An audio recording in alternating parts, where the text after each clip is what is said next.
Dangerous. Dangerous leaving her open. She's not made us pay recently. Okay. Pull up. And one. About half a step from a chance at a 4-point play. She was on the line there, so it's going to be a chance for 3 for Bailey Tidwell here. Kind of odd. She's been driving to the basket the whole game, so I thought she would drive all the way. She pulled right up with 1 foot on the line there. Fans joining us on the live stream have experienced our technical difficulty throughout. I think we now finally have some clean audio. Guys, you'll be thrilled to know that we've basically had no audio the whole game. Let's go. Until just now. Oh, great. We've been calling a great game. We have. This point, this is probably the best we've done the whole season. You missed our big spiel about the technical difficulty we had at the beginning of the game. A South-Doyle JV game recorder had set up right in our spot 2 hours before the game. So getting that moved out and our stuff moved in was quite the challenge. So we could use all our South-Doyle Seymour stories again. It won't sound old for the basketball game. That's awesome. For the boys basketball game. So what we've been seeing here is a back and forth game since about late second quarter. Lady Eagles trailed early by as many as 12, and now they trail 3 here in the fourth quarter. Maddie Jarvis with the rebound. She's going to go for a layup here, and she's got it. Seymour now to within 1, 39-38, 6:20 to go, fourth quarter. And Coach Kahneman's living and dying in that zone. She said they get some open threes, but we were getting killed on some open shots to the basket. She said, we're not doing that. Adams, another wide open 3, no good. She got nothing. And she might still be thinking about that wide miss on the last shot of the third quarter. Yeah. So that's 2 in a row. No, she hit one right between while we were doing. That's true. While I was trying to fix our technical difficulties.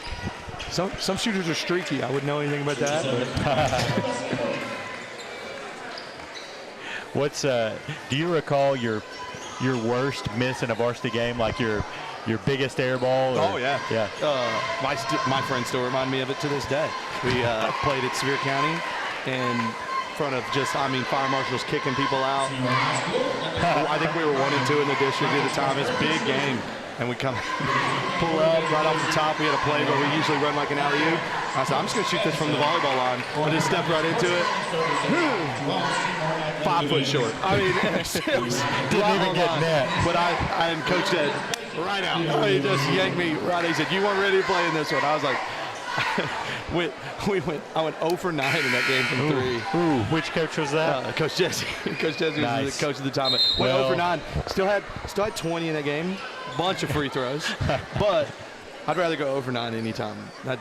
I had a coach, dad, everybody as we grew up said, rather go 0 for 9 than 0 for 2. Yeah. He quit shooting, right? So, shoot. Shooters gotta shoot. So we ended up losing that game by about 2 or 3, but it was a great basketball game. Would have loved to have 2 of 9. Maybe we win that one. But that was absolutely my worst miss. And it haunts me, like I said, to this day. My friends will be like, hey, what a shot you took? Crazy. Oh, my goodness. I almost got it. I thought she banged that in. Oh. I thought so, too. That was pretty wild. Callie Fisher's going to go to the line and try to tie this game, try to take the lead. That may be the softest she got fouled all night. That might be. And they give her that one on a circus shot. Fisher at the stripe. Eyes the bucket. First shot, no good. I've been influenced by my softball playing wife on my outlook on officials. And we'll be watching baseball, and she'll be like, I'll be calling pitches. I'm like, that is outside. She's like, well, they've been calling it outside all night. Yep. As long as they're the same, I'm fine with it. And I've never had that strategy. I'm like, in basketball, that's a foul. Yep. That's not a foul. So I lean more to, if they're calling it, adjust yourself to the official. Fisher's free throw knots the score. Lady Eagles go into a pressure defense, and just as soon as I say that, McKenna Sharp is going to draw the foul, or excuse me, commit the foul. Nobody's in foul trouble, so don't worry about that. Nobody's in foul trouble, so it's not even worth looking. No, nobody's in foul trouble. Nobody's near the bonus. It is, we'll take it. Normally, I'm all about high school officials swallowing that whistle a little bit. At the Texas-Tennessee game the other night, didn't start till 9:30 Eastern. Yeah. They called 44 fouls. I was like, all right, we just keep going, fellas. I'm all for a whistle swallow. Man. Oh, man. That's big three-pointer for Sydney Adams. Airball, swish, airball, swish. It's really streaky shooter. When she's on, though, man. She's the difference in the game right now. Spread-wise, she's hit. Let's see. Fisher, risky pass is going to be deflected. Should stay with the Eagles, and does. She's got 6 threes in the game. Wow. Because she hadn't hit anything else. She got 18. Yep.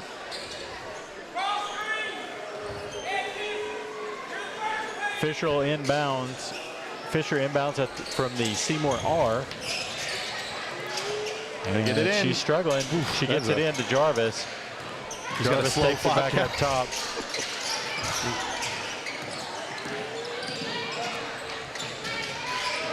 Really good defense there. Nice. Good extra pass. Schultz? Emily Schultz. Yeah. No good on the mid-range jumper. All you can ask is confidence, step into that, take it, because it looked good coming off the hand. Mackenzie Goddard has the ball for South-Doyle. Over to Hannah Knight. Knight's going to go to Adams. Now down low. Good D. No good. Good job not Emily fouling. Schultz rebound. Nice defense for McKenna Sharp. Rollins did a really good job being physical, posting up, and Sharp did a really good job not fouling her.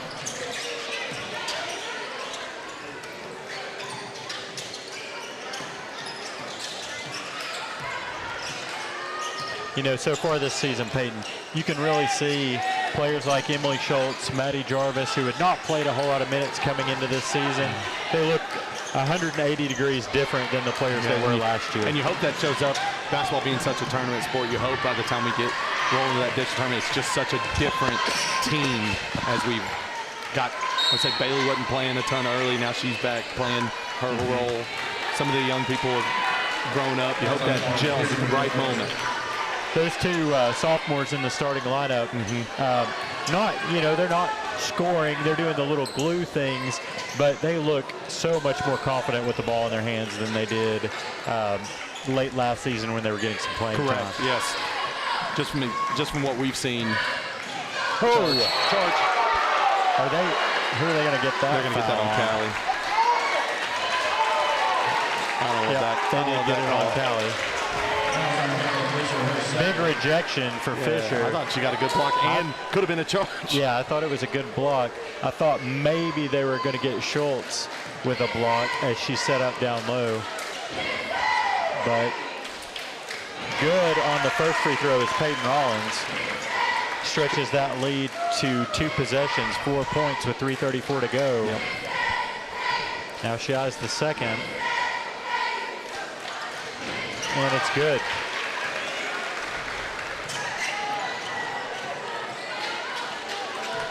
Lady Eagles trail by 5.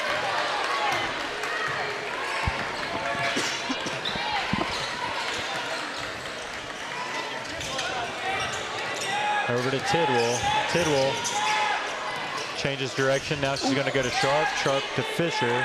Fisher going long. Tidwell baseline. Foul. Wow. Just letting them reach in there. Good job, Maddie. Maddie is going to be... Jarvis is fouled. It looks like they got the foul on 22, I believe. Yeah, that foul is going to be on Sydney Adams. Be her first. No foul trouble, like you said. Yeah, nobody. They have Rollins one. Rollins has with 3. She's had 3 for a minute, too. She has. Jarvis will go to the line for 2. Yeah, Coach Kamen not happy with the whistle we've been getting here at home.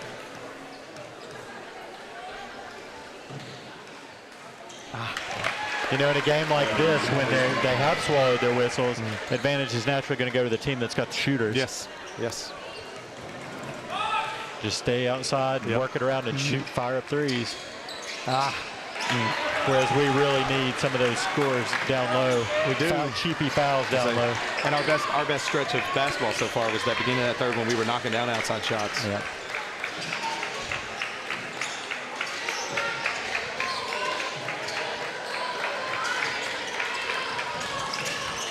Pass over to Gaddison. Gaddison looking for a teammate, not finding anybody there. She's going to go back to Adams.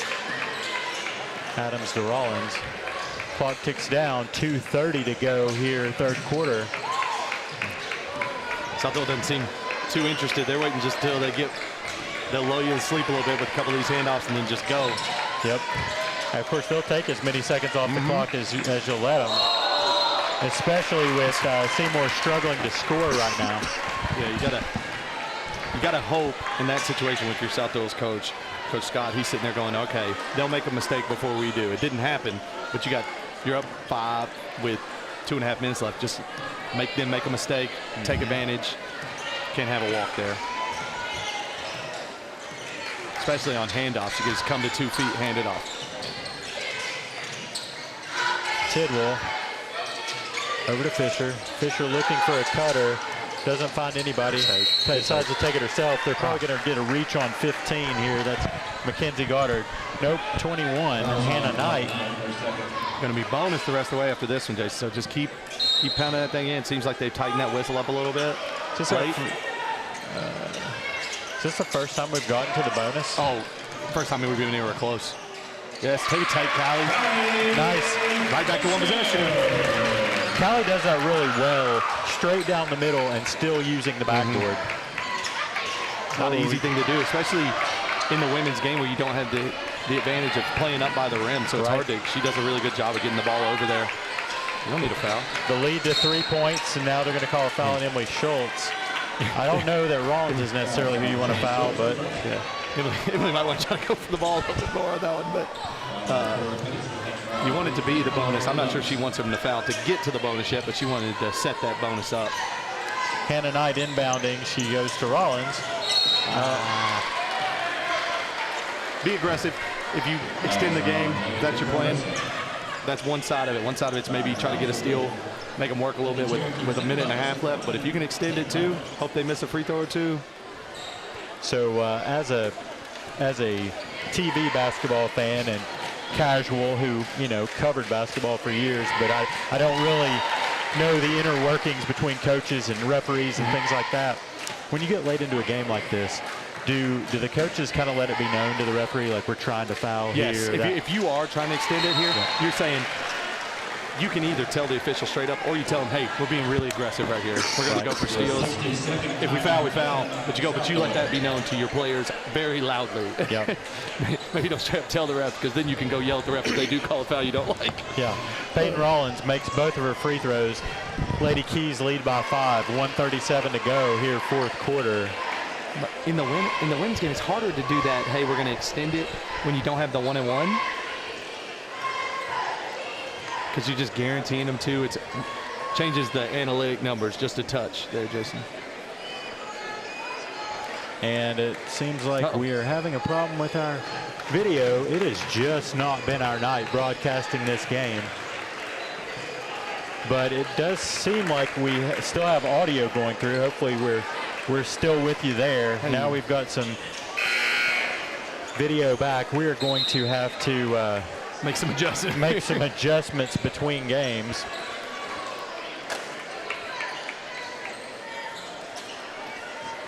So 5-point game with a minute and a half. Really, every good set we've had, we've run Callie off a couple screens, got her the ball going downhill, or have somebody cutting as she's getting the ball off a set, so she can make a pass. Right.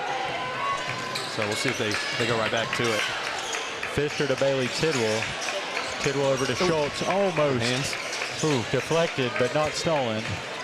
Fisher over to Jarvis. Sets a sets a pick. Now she got a foul. That's going to allow the Lady Eagles to maybe put some points on the board with no time off the clock. 15. Goddard got in there and mismatched with Callie. Callie's just got some height, some size on her, and she said, I'm just going to just post her up and just throw it in. Fisher's first free throw is good. Cuts the lead to 4. Now she's shooting for 1 possession. 1:18 to go. And it's good. Yes. Lady Eagles trail 3, 46-43, 1:15 to go. That's fine. Got to think South-Doyle is not going to be Anybody but her. not going to be they're going to get the foul on Schultz. And when your plan is we're extending this game, you make them move the ball around, and as soon as they get somebody you're comfortable fouling, you foul. We haven't seen him do a good job of that because Rollins seems like she's walked up and hit everyone they've thrown up. So really get it maybe a younger player or someone who hadn't taken a bunch of shots in this game and get them to foul. So basically anybody but Knight or Rollins gets the ball in their hands, fouling. First shot good.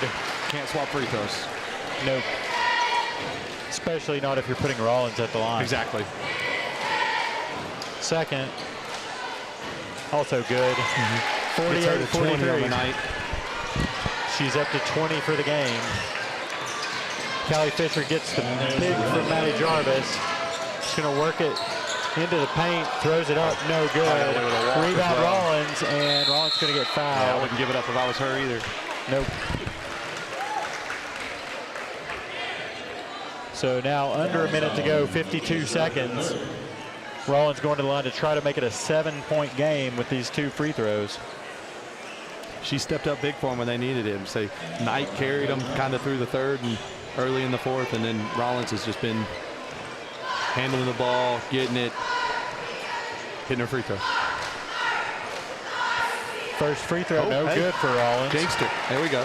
She did miss 2, I think, in the second. But otherwise, she's been pretty consistent. Makes that one. Makes it barely move the net on most of them. So 6-point lead. The Lady Eagles going to get it across the timeline. Good job, Emily Schultz. Schultz back to Tidwell, and they're going to call a reach on 22, Sydney Adams. That's just, you're sitting here and Coach Scott's going wide. Yeah. Make them take up time. Make them hit a shot over you. Exactly what you want if you're Seymour. Go score those points with no time coming off the clock. Set your press up, do all that, get everything set. It's just the opposite of what Coach Scott's looking for there. No good. Lid has been on the basket for the Lady Eagles much of this quarter. And that's 5 or 6 free throws here in the fourth. Down 6 late that we've missed too, so it's. Second, good. Lead 5, 43 seconds to go. Ooh, good spot to trap. Out of bounds on Fisher, off of Fisher. It's going to stay here. Callie needs to go on the ball, and that if it's in that corner, she needs to get right up on the line, make it hard. If you can use that corner as just starting in the trap, basically, you can just get everybody, really put pressure on them. So there's going to be a 1-minute timeout here for the Lady Cherokees.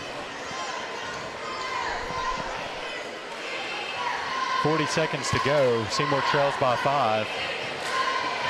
49-44. Stick with us through the break, and we'll watch the Seymour Eagles and South-Doyle Cherokees face off. The Eagles are 11-3 on the season. Really hot start for this Eagles team. You know, they've put together a nice little run here, and this so far most impressive Eagles start in many years. Yeah, it's been really good, and early in the season had some lower division teams, and you're wondering, is this really is this a benefit of schedule? And then they've taken down some really good teams in some of the Christmas and Thanksgiving things, and started good in the division here. So they barely lost to Fulton, had a heartbreaker at Fulton, and then go to Carter and win by double digits. It's been a good start for the Eagles. Yeah, Eagles beat South-Doyle by, I think it was around 15 the first time they matched up. Yeah, it was actually 16 points, 48-32. So that low-scoring game, I'm guessing South-Doyle was, they did foul her. It's going to be another foul on Tidwell. It's going to be her third. That's the situation you were asking about the coach. Maybe, I don't know if Tidwell was even trying to foul there, but you knew the coach wanted, she's saying foul, so the ref just said, all right, she's trying to foul. Here it is. Kendria Gaddison going to the line for 2. 39 seconds to go. First free throw, no good. She just hadn't got many shots up. It's hard to go cold. Even if you're not cold in the game, it's hard. You don't get very many shots up during the game. It's hard to just step up and knock them down. Second free throw for Gaddison. Good. Good job there. 6-point lead. Lady Eagles are probably going to be trying to get something on the perimeter. Got to hunt a three here. Brought in Natalie Atkins. If it's a wide open layup, you still take it, but you got to hunt a three. Kind of in a out of bounds. Stepped on the line. Yep. Actually, I said Natalie Atkins. That's actually Mackenzie Warner that came in. Warner did hit a three earlier, so might be trying to get in some of those outside shooters. And they're going to call the foul on Callie Fisher. Will send Rollins to the line, where she will add to her point totals for the night.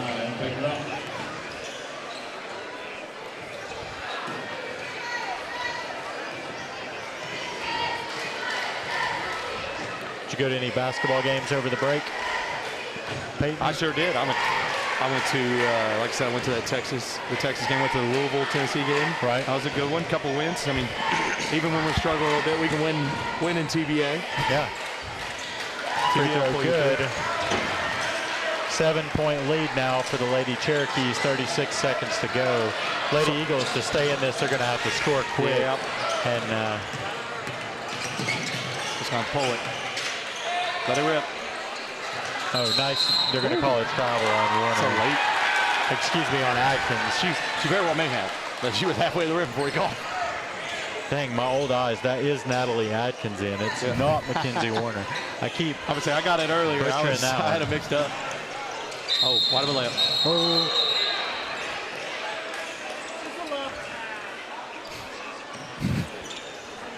So going to the line is going to be Sydney Adams. Adams has 18. Trying to join her teammate at 20 here. Hard to beat a team with two 20-point scores in girls basketball for sure. Especially, when you look out, they got, what, they're about to have 42 of the 53 points if she hits this? Yeah, she makes this. The two of them trail Seymour by only 2. And Seymour's in the same boat between Tidwell and Fisher. No good on that second. 8 points. Atkins brings it across the timeline. Goes to Tidwell. Tidwell going to drive to the basket. They're going to get a foul. Got bailed out there. Too late for shooting twos. Yep. And Coach Kaneman's letting her know that. We will take points with the clock not running, but we're going to turn around and have to foul them. You may even try to miss the second one here. It's that late. Yeah. Try to get another possession here. I don't know how you do it, but try to miss it off to the right where we've got a big height advantage. Yes. First free throw for Tidwell. No good.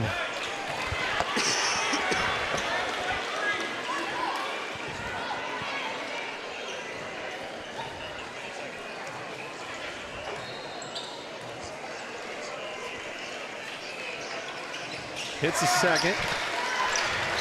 Cut it to 7 here. Lady Eagle still fouling. They let a little extra time run off the clock there. Thank you to our timekeeper. Callie Fisher noticed. Yep. She wants her 3 seconds back. Yep. Oh my gosh, we're really gonna have to add that time. Yep. Yes, sir. Come on. I'm always the guy, and when it's like college basketball, I'm like, do people bet on this? Okay, nobody's betting on this. Right. Let's just.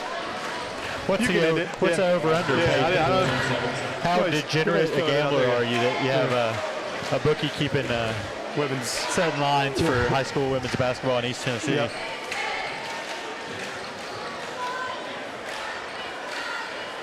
Let's get a camera down here on the official. We need it where he can talk to the microphone. 1.4. Ooh, I'm in on that. Gosh. We fixed Can we it. not play 1.4, leave 14? We went from 10.9 to 14. So we put 3.1 seconds back on.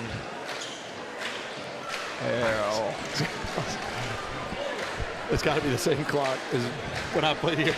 They're unplugging it, plugging it back in the same way. Have you tried turning it off and on That's again? 100% what they did. Yeah. It was stuck. They said, huh? That's the absolute fail-safe. Just how about we just shoot it and keep it on a stopwatch? Let's go. Had to have those 3 seconds back on. Yep. Just count to 10 in your head. Hit the horn. 14. Hey, here we go. Oh, son of a gun. This one's 14. I really feel for. How are they off? I really feel for Christy Williams, who running the clock. She does a great job of running our clock here, and she does not know how to deep troubleshoot problem electronics. No, so absolutely not. I feel for her because, believe me, I know when you have technical difficulties, you feel about yay big. They flipped it on. They're flipping it on and off the whole scoreboard now. Or they. Hey. Yay. All right. Unfortunately, parents aren't patient with that, so. Right. Exactly. I've had to do a couple of AAU clocks, and those parents they get pretty mad. Yeah, you should go to a fourth grade boys basketball game. You want to see people get mad about the clock and my son who has what points. My son Rogan is running the clock at the junior high games this year, and he loves basketball and thought that would be a cool little gig for him. Unfortunately, the other night he forgot the first game back from break because school had not started yet. So I get a call from the AD at the junior high. Where's Rogan? It was like at his girlfriend's house. I didn't know he had a game. So he rushed back and just missed a few minutes of the JV game. But scorekeepers are always in demand and always You think referees are a thankless job? Yeah, 100%. They're just more out in the open. 8-point lead for the Keys as Rollins hits her first free throw. Her second, also no good. Hey, we jinxed her big time. Yep. And there's a steal for Rollins. She's going to dribble it out. That's ball game. Lady Eagles fall to South-Doyle here at Seymour High School, 53-45. That drops the Lady Eagles to 6-9 on the season, improves Lady Cherokees to 11-4, and we will try to get you a player of the game. We'll see where that goes.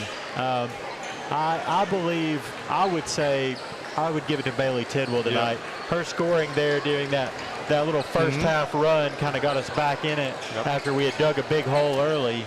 So congratulations to Bailey Tidwell on that. We're going to pause for halftime, let the boys warm up, and I'm going to try to work out a few of our technical details while also bribing one of my students up here to go get me something to drink. We'll be right back with you fans in just a moment.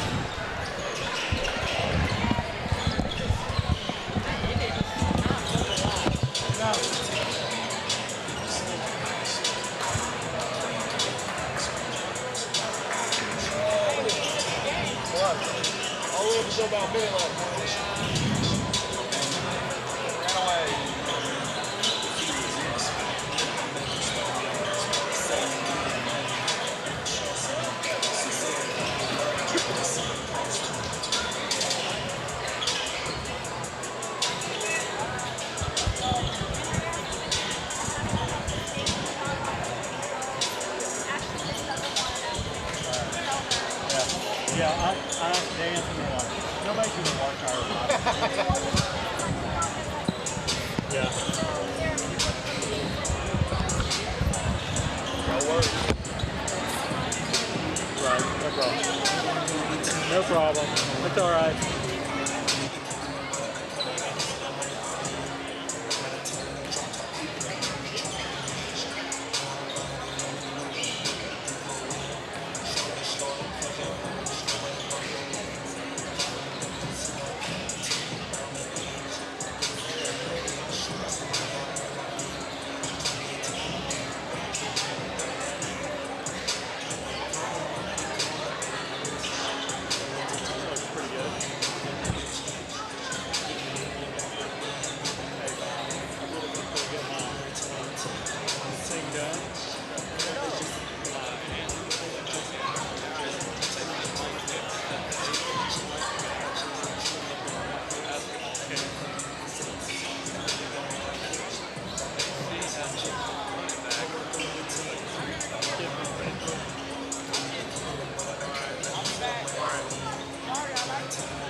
at home, we went half the girls' game with no water.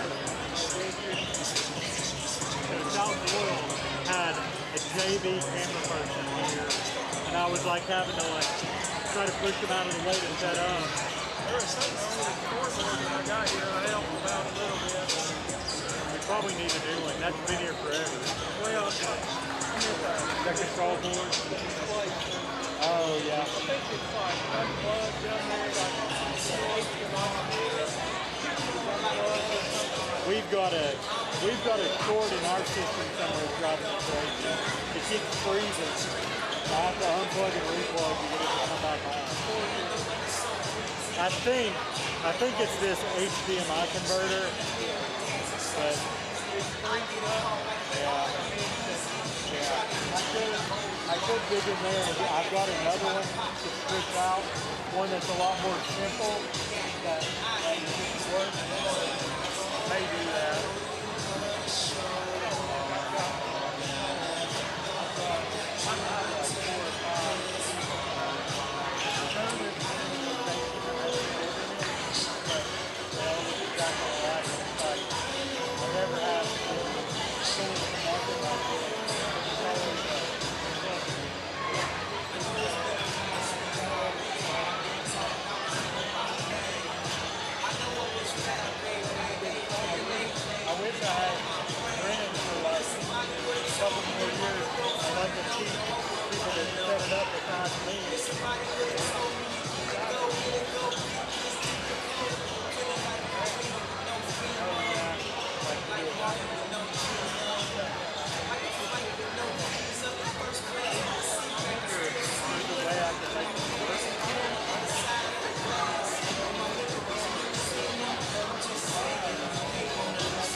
Switch it out and see what happens.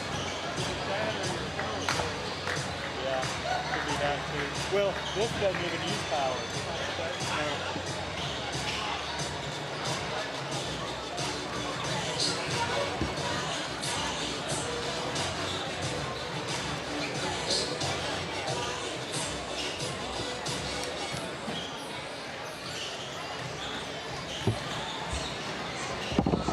I'm gonna regret this, but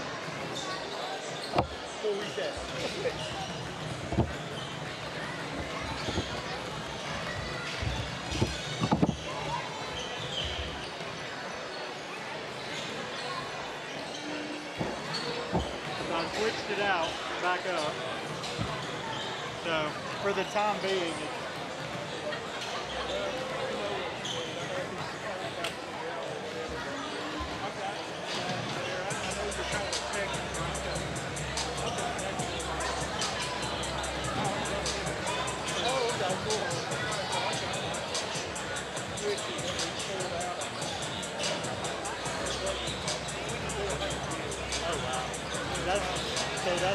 that's what I did right out of college. I did internet tech support, and I hadn't finished college.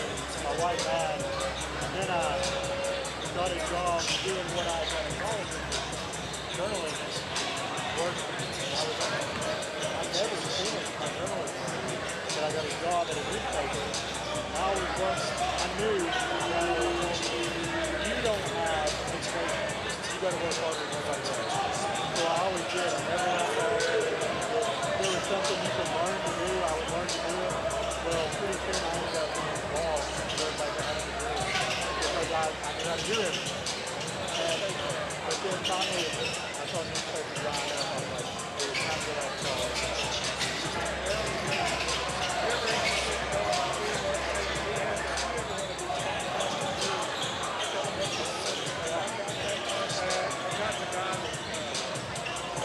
over TGA.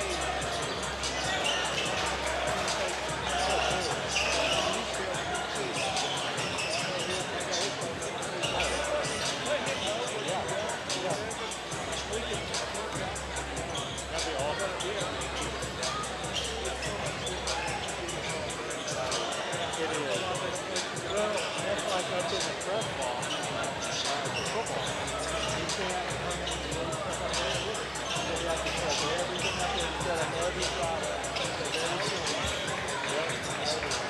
And it is like, I go up there about 3 o'clock. And I'm working for 4.5 hours to get everything set up. Because I can't find to be here after. It's very tough. I was fortunate to have a few kids went in. One kid that wasn't even in my class, but he was coming over for the night. But, yeah.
Midnight. I got home at 12. I live 5 minutes from the place. It's tough. I live in South Africa, so I just hop right over and I was like, let's go. Right across the street. Yeah. Like football and the whistle. That was the most frustrating part. Like, it was both sides. It was like, you didn't have to, there wasn't a turnover. You didn't call that. There wasn't a turnover. Never could finally hit free throws. That's the funny part. I was like, we shot so well. I was like, you still missed like 8 free throws. I'm like, We probably only have one loss. And Illinois games, I think so. they shot the hell out of that. We're going to struggle against anybody who's big like that. We switch so much. I think we'll be pretty. Rick's done a way better job of not so worried about how we're playing now. Worrying about, all right, by the time we get to, he still messes with his lineups all the way. So it's like, all right, we're good. Now we're set, let's go. I mean, all We got big threes. They don't hit three. every time I think it's going to be who doesn't foul trouble. We were calling the game last year, and I told my dad, and I was like, I don't have to watch it after. And he texted me just about halfway through the game. I was like, all right. What game was it? The Florida game last year. I said we were calling the game last year. But I told my dad, I was like, want to tell us the score? I'm going to watch it later. My dad was like, I want you to do this for me. Don't watch it. I recorded it, and I left here, turned on my car, and it happened to be on the sports call, and I heard old Booth say the score, and I was like, not going to watch that. We'll flip that one out. I think we had 12 points at half.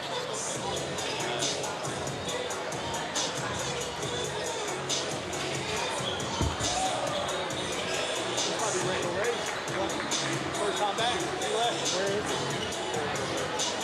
Home court. Yeah, they can get a turnover there talking to it. Look at it. Oh my, I got it. I got to take a picture. look like. Yeah, that's just what it is. He literally.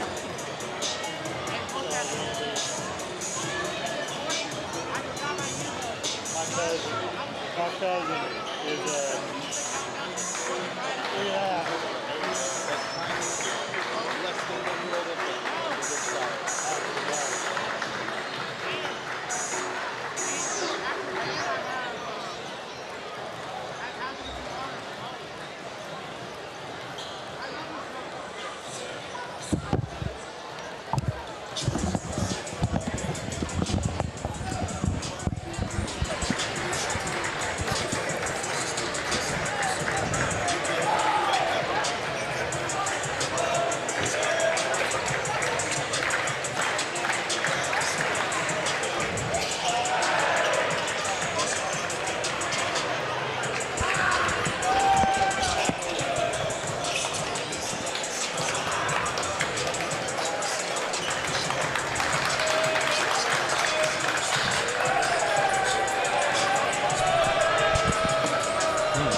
Fans that stuck with us through that Lady Eagles game, thanks for sticking around for Seymour Eagles versus the South-Doyle Cherokees here at Seymour High School.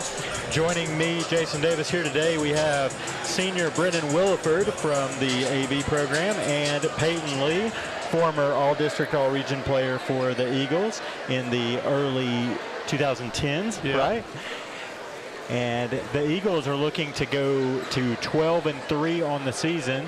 Cherokees, let's see, I had that, and I have since missed it. They are looking to even up their record. They're 8-9 currently. We'll see how it goes. We're going to join you for the introductions here.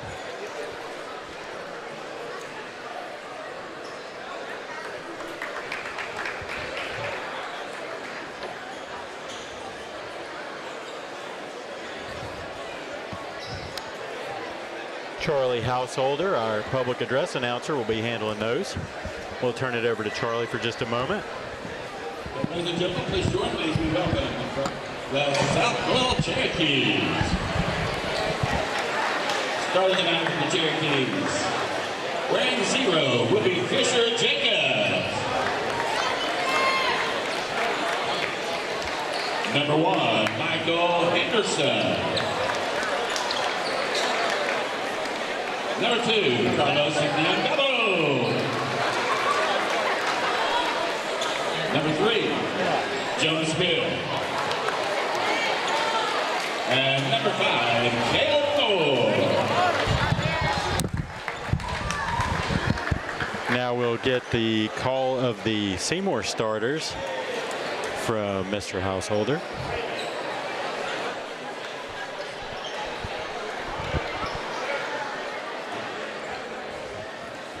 And now, starting forward, go.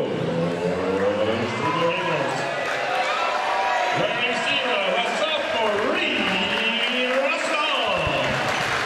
Reed Russell, sophomore, going to start for the Eagles. Starting at guard, receiver number 11, Hayes Golden. Hayes Golden. For the junior number 12, Noah Bohannon.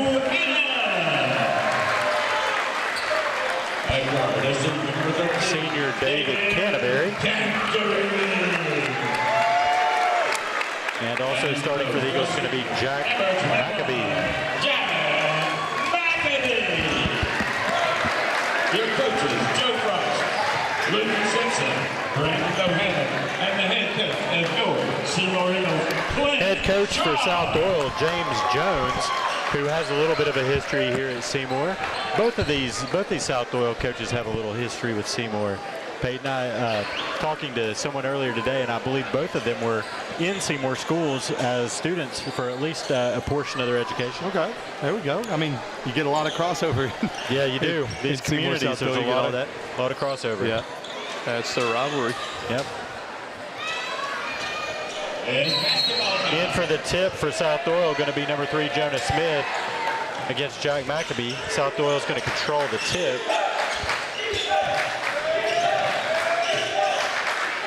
Caleb Moore to Jonah Smith. Just now, am I noticing, Peyton, that their roster is not listed numerically, so that's going to be a pain all night. Number 2, that's Carlos Naimago for 2, early lead for South-Doyle. It was a good take. Reed Russell getting a start for the Eagles tonight. Got a little young. I mean, we hadn't seen him in a minute here at home, so good take. Just being new development. Denied down low. If this game is called like the first 3 quarters of the last game, it's going to be fun, fun and physical. Yeah. They said South-Doyle doesn't have a ton of size, so maybe that's the switch there with putting Reed in. Go ahead and they play kind of 4 guards with 1 big in there.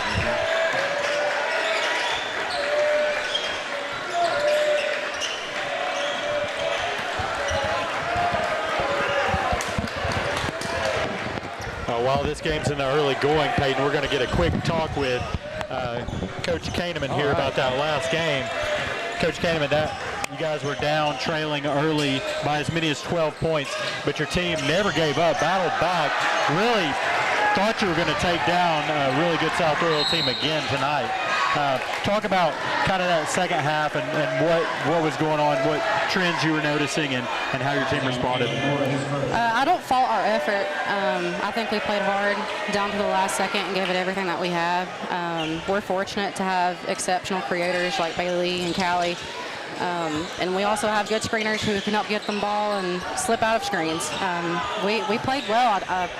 I really don't have anything bad to say. It really just came down to free throws down there at the end. Yeah, we noticed throughout the night, especially the first 3 quarters, you know, we generally like to see the referees swallow their whistle, but there were a lot of, I won't say questionable no calls, but there was a lot of rough play down low, and for a team like us, we need those free throw opportunities. Yeah, I mean, I don't fault the officials. I mean, we can't blame them. We made it to the line several times. I think at one point we were 7 for 20 from the free throw line. So the good thing is, I mean, those things are easily fixed. It's a mental game and just spending time outside of practice working on them, and we've talked about that. So I look for us to make a positive adjustment in the future. We were also talking about in the game, your younger players, you know, Schultz, Jarvis, they definitely, especially compared to how they looked at this time last year, just worlds different. They're playing much more confident. You know, those 2 girls don't score a lot of points, but they do a lot of the little things. Talk about their development as players. They have grown so much as players. I cannot be more proud of them. They're smart. I have them setting a lot of screens, and they're smart enough to read those screens. A lot of times we can get Maddie slipping out of them. Schultz, she sets phenomenal back screens and gets some of our guards open. They do a lot of the dirty work that nobody wants to do. They box out hard, and they're going for every loose ball. So from a coaching standpoint, I couldn't ask for more. Well, the scoreboard's changed over now. Our player of the game was Bailey Tidwell with 13 or 14 points. She was really key in that little comeback when you guys were pushing your way back in. She had a couple of fast break layups and caught a couple of assists from Callie. That Bailey missing those games early in the season, she's kind of wound back into the rotation now. What's it like for you guys having her back and fans getting to see her now for some of the first action of the year here at home? Yeah, she's a great player, and the great thing about Bailey is she's always positive, and she makes everybody else around her better. Like tonight, I think they were face guarding her the majority of the game, and she said, "I'm having trouble getting open," and I said, "Go look, just set a screen for your teammates," and that's exactly what she did. I mean, she's a great teammate. And she works hard. She's another hard worker, and when she's struggling, the best thing about her is she looks for her teammates. She helps create for them. So she's definitely a key player for us. So looking at the schedule, you guys are going to be on the road next week. Games at William Blount and at Call County. Then you'll be home January 20th at Fulton against Fulton. You know, that big, you know, conference rival you're going to be playing. Maybe, you know, we've got a good turnout here tonight, as you always do when you have these rivalry games. But talk about that Fulton game and just how good it would be to see a big student section, big crowd for that game to support our Lady Eagles. It would be great. I mean, we'll take all the support. We need to pack this place for them. Our girls work hard, and I'm excited for that game. I think we're ready, and I'm excited for it. All right. Well, good luck in the week on the road. And if you see Bailey wandering around, tell her to come up and see us at halftime. Okay, sounds good. I will. Coach. Thank you. All right, and Peyton, it looks like I didn't miss a whole lot here. Not a ton. It's been back and forth, up and down, but it's just been a lot of. Seymour's had a couple fouls, a couple missed opportunities at the free throw line, but everything else has just been back and forth with a couple misses. Really fast, physical game, like we said. It looks like we're going to see. Seymour has had a couple open threes as well, just haven't fallen yet. Hayes Golden brings it across the line, gets a screen from McBee, and they're going to call the foul on McAbee. So legal screen. Looked like his leg kind of clipped there and went out a little bit. Made him look like he was moving. Yeah. Ref didn't have a great angle on it. Caleb Moore bringing it up for the Keys. He's met by Bohannon and Russell. And no good. Nice rebound. Hayes Golden going against a much bigger offensive player. Hayes goes for the risky pass. It's going to be picked off by Michael Henderson going the other way. There's been a lot of that, Jason. What you do, you do a lot of really trying to force the issue and just haven't got anything to fall. Fisher Jacobs with a nice move and then a little talk after he makes the bucket. This is going to be a fun one, I have a feeling. He enjoyed the moves as well. It always is. David Canterbury, nice move. Left-handed layup after the spin. That's our AV basketball player, AV club, David Canterbury. Yeah. The Eagles get the lid off the basket, now trail 6-2. You can take that one. And Caleb Moore with the bucket. That's one where McAbee's already got one foul and he didn't want to risk it, but he was in good position. He could have just taken it right in the chest there. Reed Russell makes a move toward the basket. He's going to take a mid-range jumper, no good. Bounces off back rim. Coming the other way with Fisher Jacobs. Pass is off. Apparently Noah Bohannon is going to stay with the Cherokees. Talon Peterson checks in.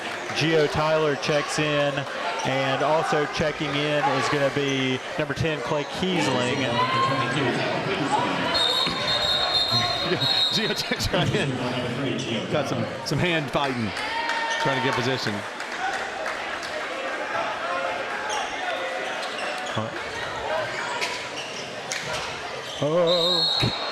Gio's a little fired up coming right in. Gio, you can see he's got some emotion already. He's ready to go.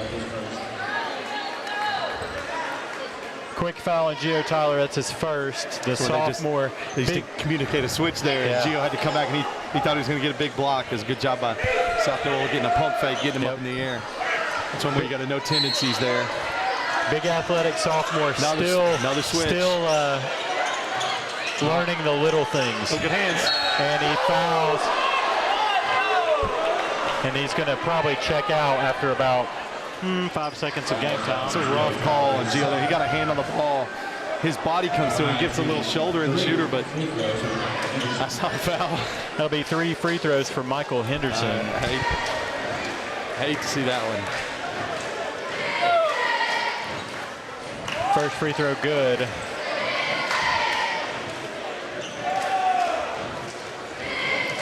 South-Doyle leads 9-2. Under 3 minutes to go here in the first. Second free throw also good.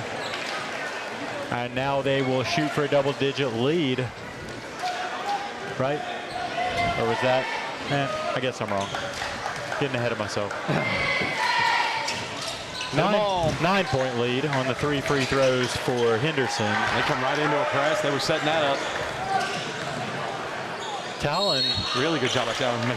Draws a foul, quick foul. It's going to be on number 2, Carlos Nyangabo. Excuse me, I'm going to butcher this all night. Nyangabo.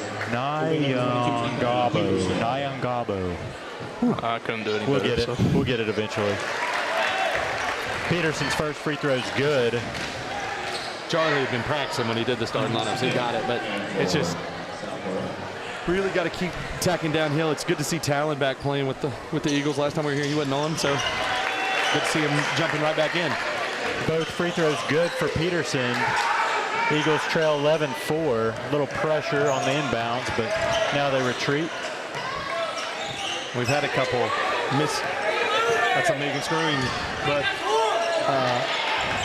a couple miscommunications in this, and you get a big crowd, you get kind of amped up for it.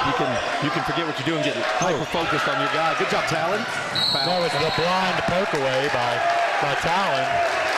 He wasn't even watching it, just hit his hand. Nope. But that's being in the right place at the right time, which that's part of the game. That's why I scream to fourth graders all day. Put your hands out. You never know. You never know. So Peterson will go to the line for 2. Already in the bonus. So they did not take a note from the first game. They went ahead and just continued the last 2 minutes of the girls' game and just kept blowing that thing. Here you go, Talon. Talon's first free throw is good. Cuts into that lead a little bit more.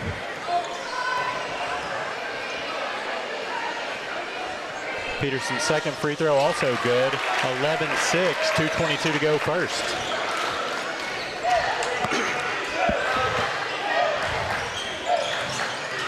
Caleb Moore going to go right to the basket. No good. Peterson going back the other way. He's going to find Hayes Golden for 3. No good. Rebound play Kiesling. Nice hustle. And that's going to be a foul. Who are they going to get this foul on? That's why they bring Clay right in. He's spark plug. He comes in and makes plays. Foul number 1, Michael Henderson. He's one of South-Doyle's biggest players down low. Do you think the whistle had a technical difficulty like us in the first game? They did. Maybe. Had a hole or something. Maybe. They also had no audio, no whistle. Little troubleshooting between games. Yeah. Hayes' first free throw knocks it down. The lead now down to 4 after trailing by as many as 9 just a couple of minutes ago. 3-point game. Long inbounds pass. Moore bringing it up.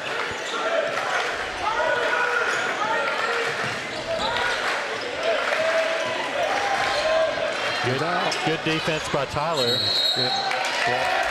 Travel. Good job by Gila getting out there, even with 2 fouls, being really aggressive. Yeah, that's one where you're kind of holding your breath a little bit. Telling him, show your hands. He's just being really aggressive, and the Eagles climb right back into it. Didn't let that bad start eat him up. Golden to Tyler. You know, Tyler has pretty good handles for a big man. He does. You're not. And he needs to, because if he wants to play at the next level, I mean, he's what, 6'3", 6'2". I believe he's a little taller than that. Brennan, he's listed 6'5". I'm 6'2", and he towers me. So unless he's Brennan, who's 6'2", says he towers over him. Okay. So if you're 6'4", 6'5", you can play big at a D2 NAIA level. Yeah. But if you want to go to anywhere bigger, it's a guard. Guard, cutting, slashing forward. Yep. So really needs to work on that handle. And Clint's definitely going to have him working on stuff like that, because it's such an advantage in high school if he can do stuff like that. Looks like he does have the ability to get low when he's defending. That's a good sign for development He's purposes. got very good speed and movement. So he's out here on guard, so he better. He's been out here guarding guards the whole game. Good step back. Nice. Wow. It's a great move. Fisher Jacobs, step back 3 for the junior 6-footer. Keys lead 14-8. Talon. Wide open Clay Kiesling. Bang! Clay Kiesling for 3. That's gonna get Clay fired up. Clay has always done that. He did a really good job setting his feet in transition there, and the ref just missed. He got ran over. They're big, didn't even see him coming. Got it right there. Charge. Yep. Charge. Way to go, Jack McAbee. That's the one Jack shot away from earlier. They got a layup on him, and he stepped in and took it right there. A great play. Yeah, he was camped out for so long. If it was anything but a charge, that student section was going to go nuts. Clint might have been out there. Good student turnout post-holiday. I'd like to see it.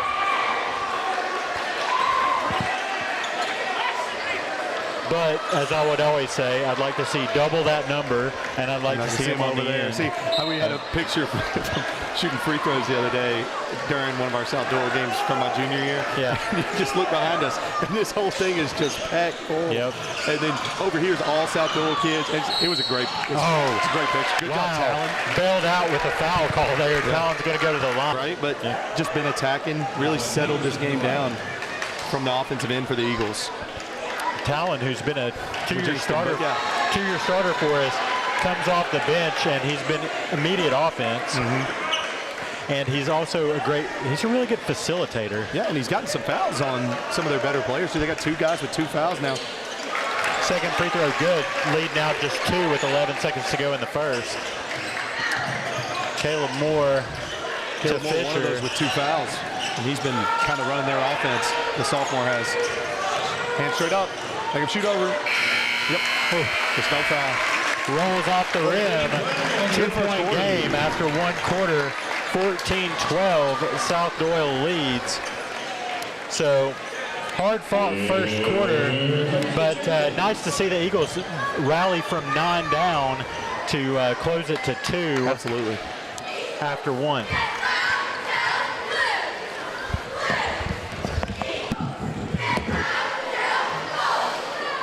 The Eagle cheerleaders will do their competition performance at halftime, which we will not be showing you out of respect for the secrecy of their competition routine.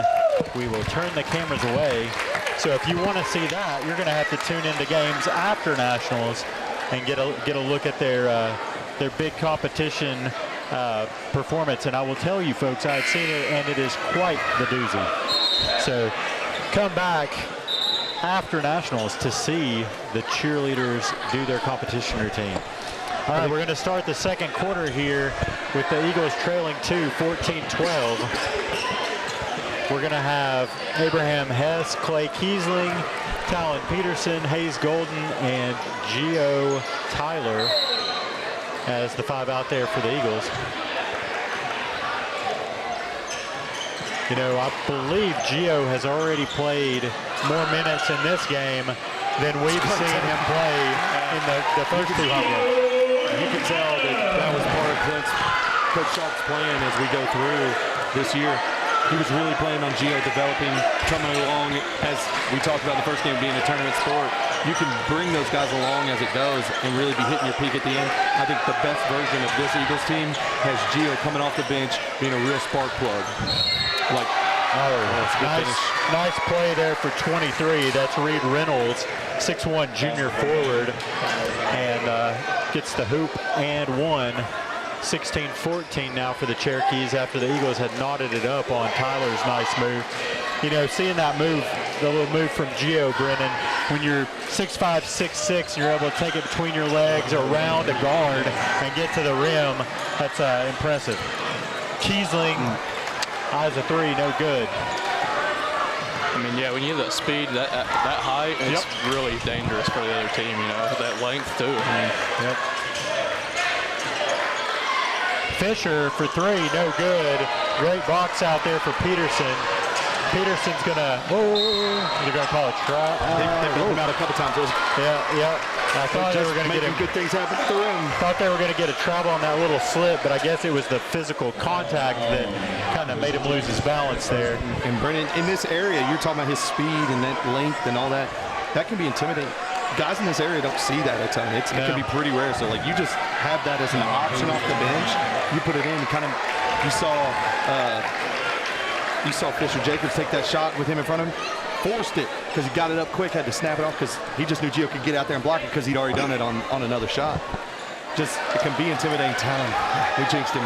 He's struggled for the free throw line since the good start. But just keeps making things happen at the rim. First free throw, no good for Peterson. He'll take the second here, hoping for better outcome. No. No, Good but Hayes. there's Hess. Good Hess. pass. Hess to Hayes. Good. Hayes Golden to the bucket. Great rebound, good pass.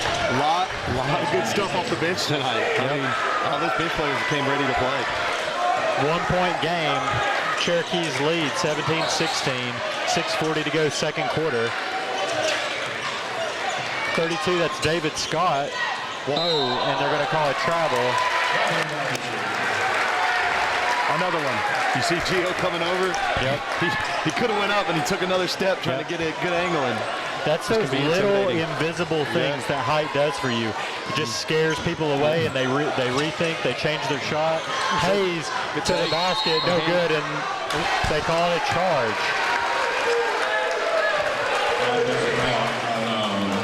Just call doesn't have to be made. Yep. He missed the shot, barely made any contact.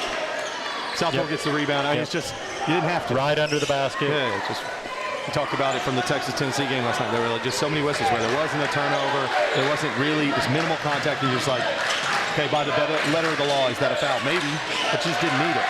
Gio with the steal after the deflection. He's going to go to the hoop. Why not? Just misses the left-hand layup. He got right up to it. No contest at the rim. When you can play up right on the rim and nobody on the defense can, it's a big advantage.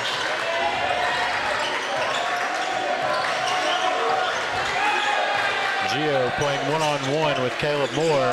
He's going to And Caleb Moore with quite a move. He's getting a little tired playing out there with his guards. Yep. Coach Peterson for three, no good. Rebound, gets his own rebound. Coach Sharp seeing what I'm seeing. He's got Maccabee coming in for him. But he's had a heck of a first half here. Okay, we got numbers for a second. Nope. Hayes going to get the foul call. Going to get it on 5. That's Moore. That's going to be Moore's second. He did a really good job of walling up and then jumped. And when Hayes gets into him, it makes him collapse. If he's just straight up, keeps the center, doesn't get a foul there, and you see Coach Jones just telling him, saying, hey, you didn't have to. No good for Hayes. Maccabee coming in, Tyler going out. Gets somebody quick on 13. Mo Elder checks in, junior. 13, Mo Elder, 5'6", junior guard. Also checking in, Michael Henderson, 6'2", one of their big men.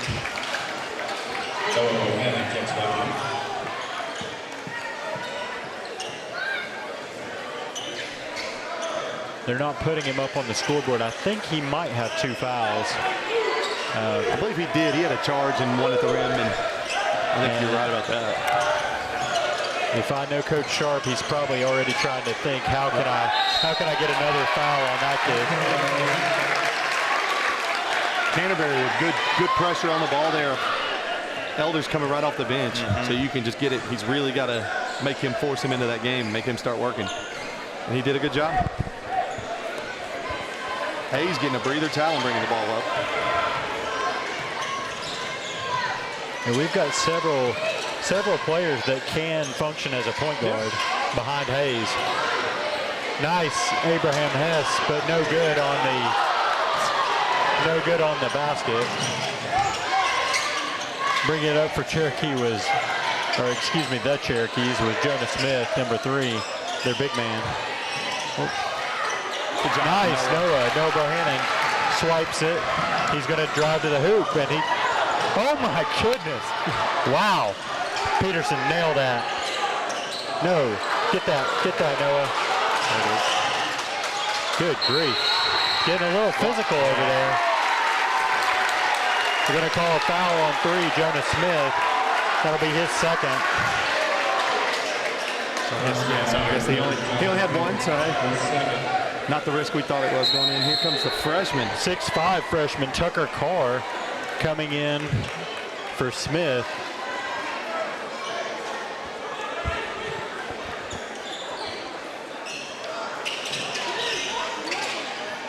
There he is. Good job. There He's we that go. shoulder. Maccabee. Maccabee. They've got a freshman big man in there. I think I'm going to go in every time. Yep. He's tall, but he's not been in the wars. Yeah, you can get physical. He got some weight on him, too. He doesn't look like a typical big, lanky 6'5" freshman. He's got a solid lower half. Little thin up top. Get him on the football field. Get him tight end. He may play. Yeah. Got that kind of build. Cherokees looking for something, and they're going to get a turnover. Peterson. Nice. Little fancy don't mind if I do there for Peterson. And the Eagles take their first lead of the game, 21-19. Big man taking a three and burying it. Tucker Carr. Good grief. You don't expect that. I mean, out of nowhere. There's your go. Take it out. And McAbee goes right to the rim.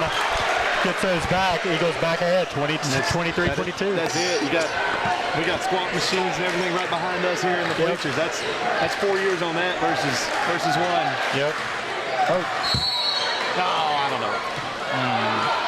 He just failed. Talon picks up a cheapie. Just playing defense. It's going to be his first foul. Not a big deal at this point, but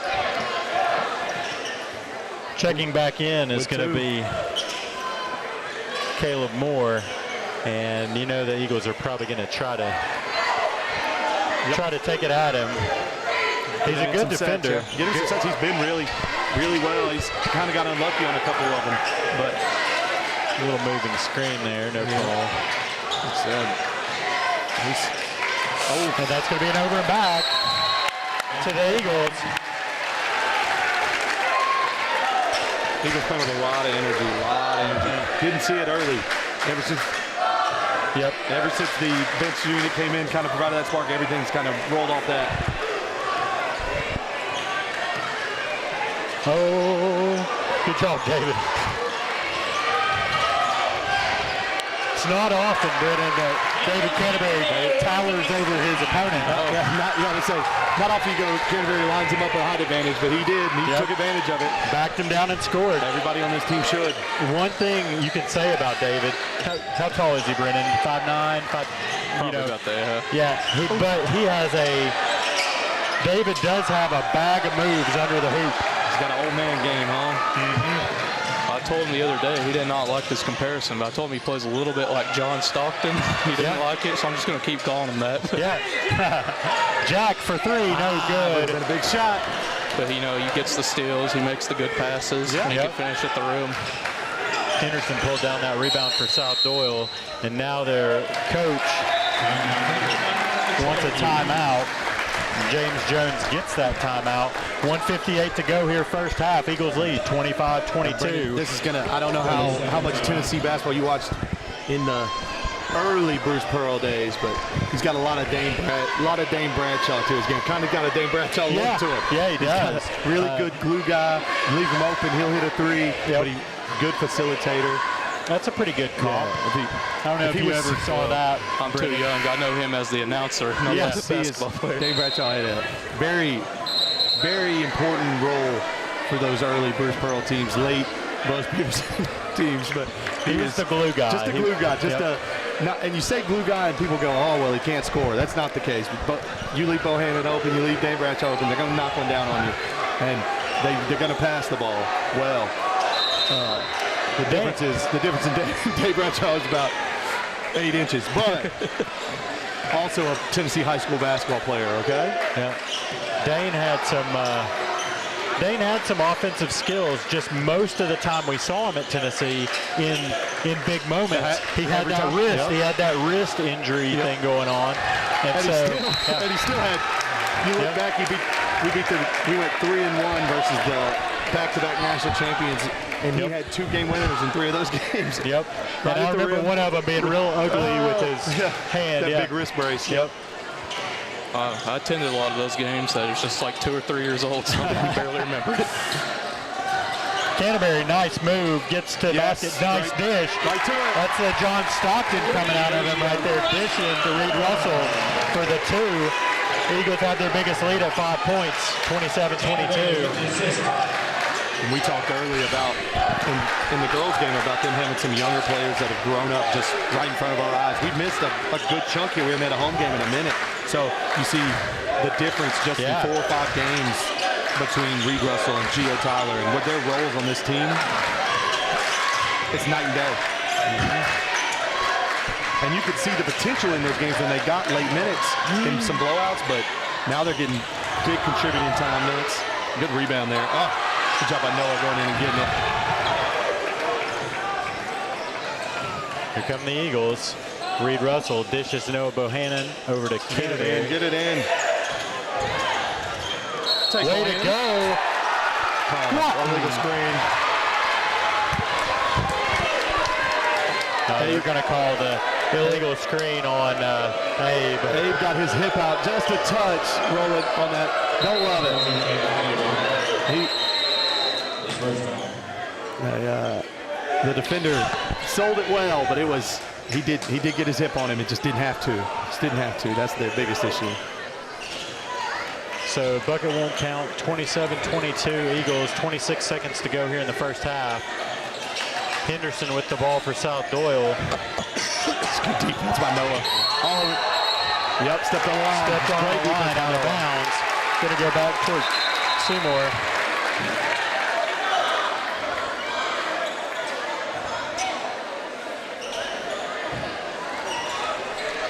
Eagles have one of the most lively benches you see. You love to see it too. It feeds.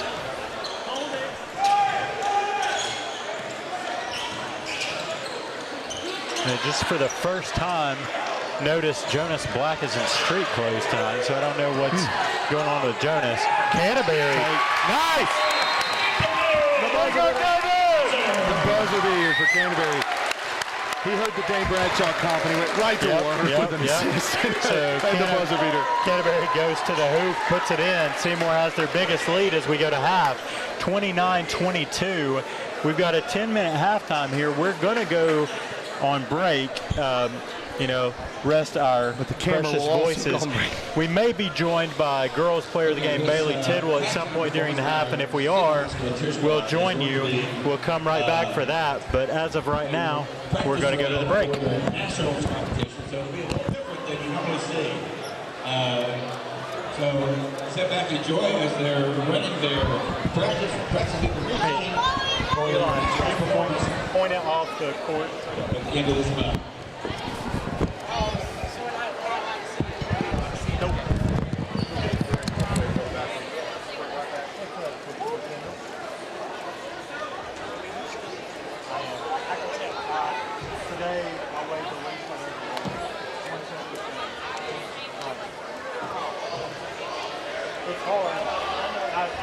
They don't have it yet. Ladies and gentlemen, from Seymour, Tennessee, please welcome the Seymour High School cheer squad.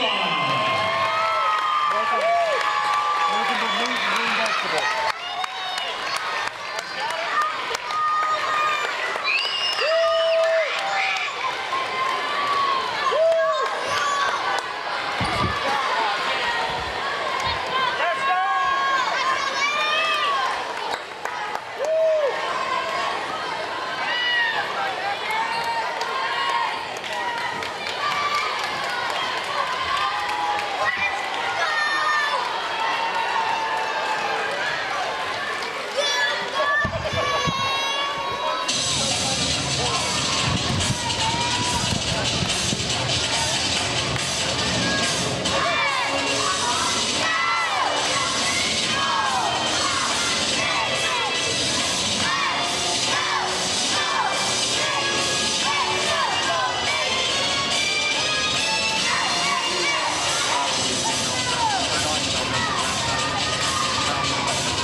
are blessed here at Seymour to have these two outstanding teams.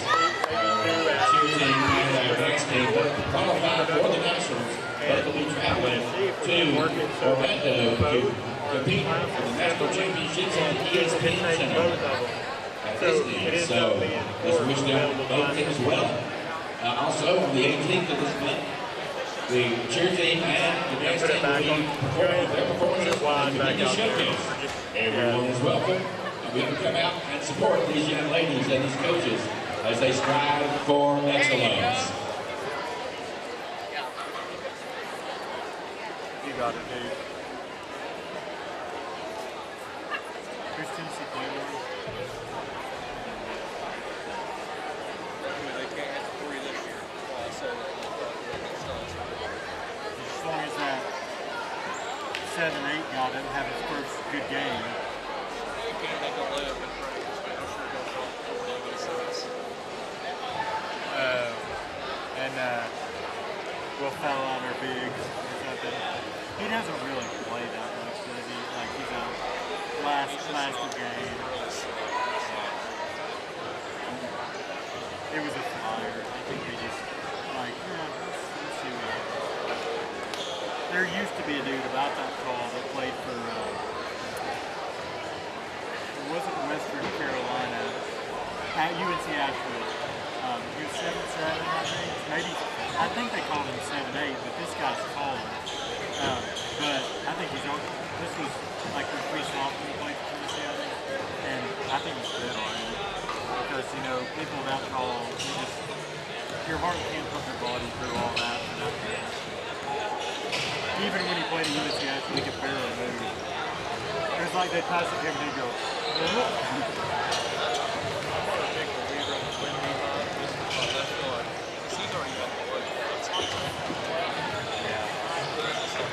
Well, what I kept telling Logan is the tallest player that's ever had a sustained long career without marred by injuries is probably 7'4". Anybody taller than that has, like, Manute Bull, I mean, he was a specialty player. He went in Washington. George Harrison didn't have the lungs to run up and down the court all game. Bobart's 7'4", so he's not tall. Yao, at foot problems, he was 7'5". Rick Smith's had a long career for Indiana without much injury problems. He was 7'4". Mark Eaton played for Jazz, like 7'3". We were just talking about really abnormally tall players, and I was saying, we were talking about Wemby. You're saying he doesn't buy into the Wemby hype because he's just already had like injuries and blood clots and stuff. So good. And I know he is so good, but it's like really stay healthy. Well, I mean, and the thing is, they're like, put some weight on him. I'm like, don't put any weight on his feet will break. Every time they have any guys like that, his feet go to. Yeah, that's what killed Yao. Zach, you already had some stuff with it? Yep. Is it going well? Yeah, it's going well now. Basically, the first half of the girls' game, we ran the whole game with no audio. Really? Because it was like trying to get set up with somebody like right beside us. And yeah, well, I was trying to be nice. He beat me up here. Because I was like, who's going to be there an hour and a half early? Well, I didn't get to come up here because Agri home, so I was sitting over there from 3:05 waiting for people to come in. Well, on game days, I'm going to send somebody from my AV class up here to spread those out, like put a sign on it or something. That's my fault. It's all right. It's all right. So what I was telling him is, I don't recall anybody over 7'4" having a sustained injury-free career.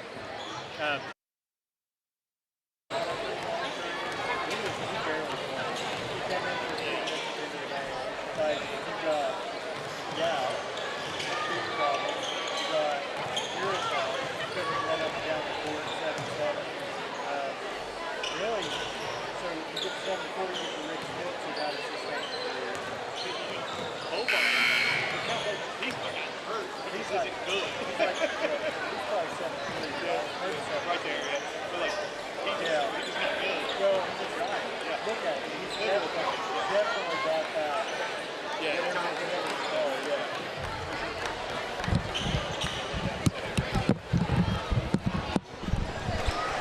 All right, as we rejoin you here at Seymour, the Eagles lead rival South-Doyle 29-22 as we come in for the second half.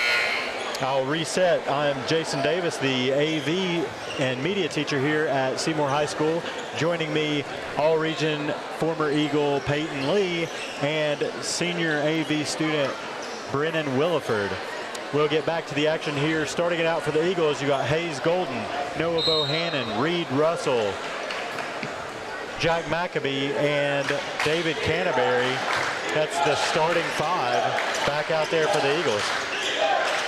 Really need to carry over all that momentum from about the last 5 minutes of that second quarter, which is all Eagles. Yep. Long three from South-Doyle's biggest player, and he drains it. Their 2 tallest players have both hit threes this game. That's their only three. No, they had one good step back from a guard, but everything else, like you said, right back at him, Reed. Reed Russell answers with a 3 of his own. 32-25, back to 7 points. Just no, you can see Coach Sharp's all fired up. He didn't even look to do anything else. He said, they haven't been guarding me at the three-point line. I'm going to step right into it. They're going to call a little ticky-tack foul. Illegal screen, though. They got his hip out. Good. I saw one of our players put a little elbow in him, and I thought they called that, but it was the illegal screen. Too. That's a tough third. It's going to be the third on. He did it, Yep, he's going out. That's a big man. You see Coach Jones just look at him and said, you did.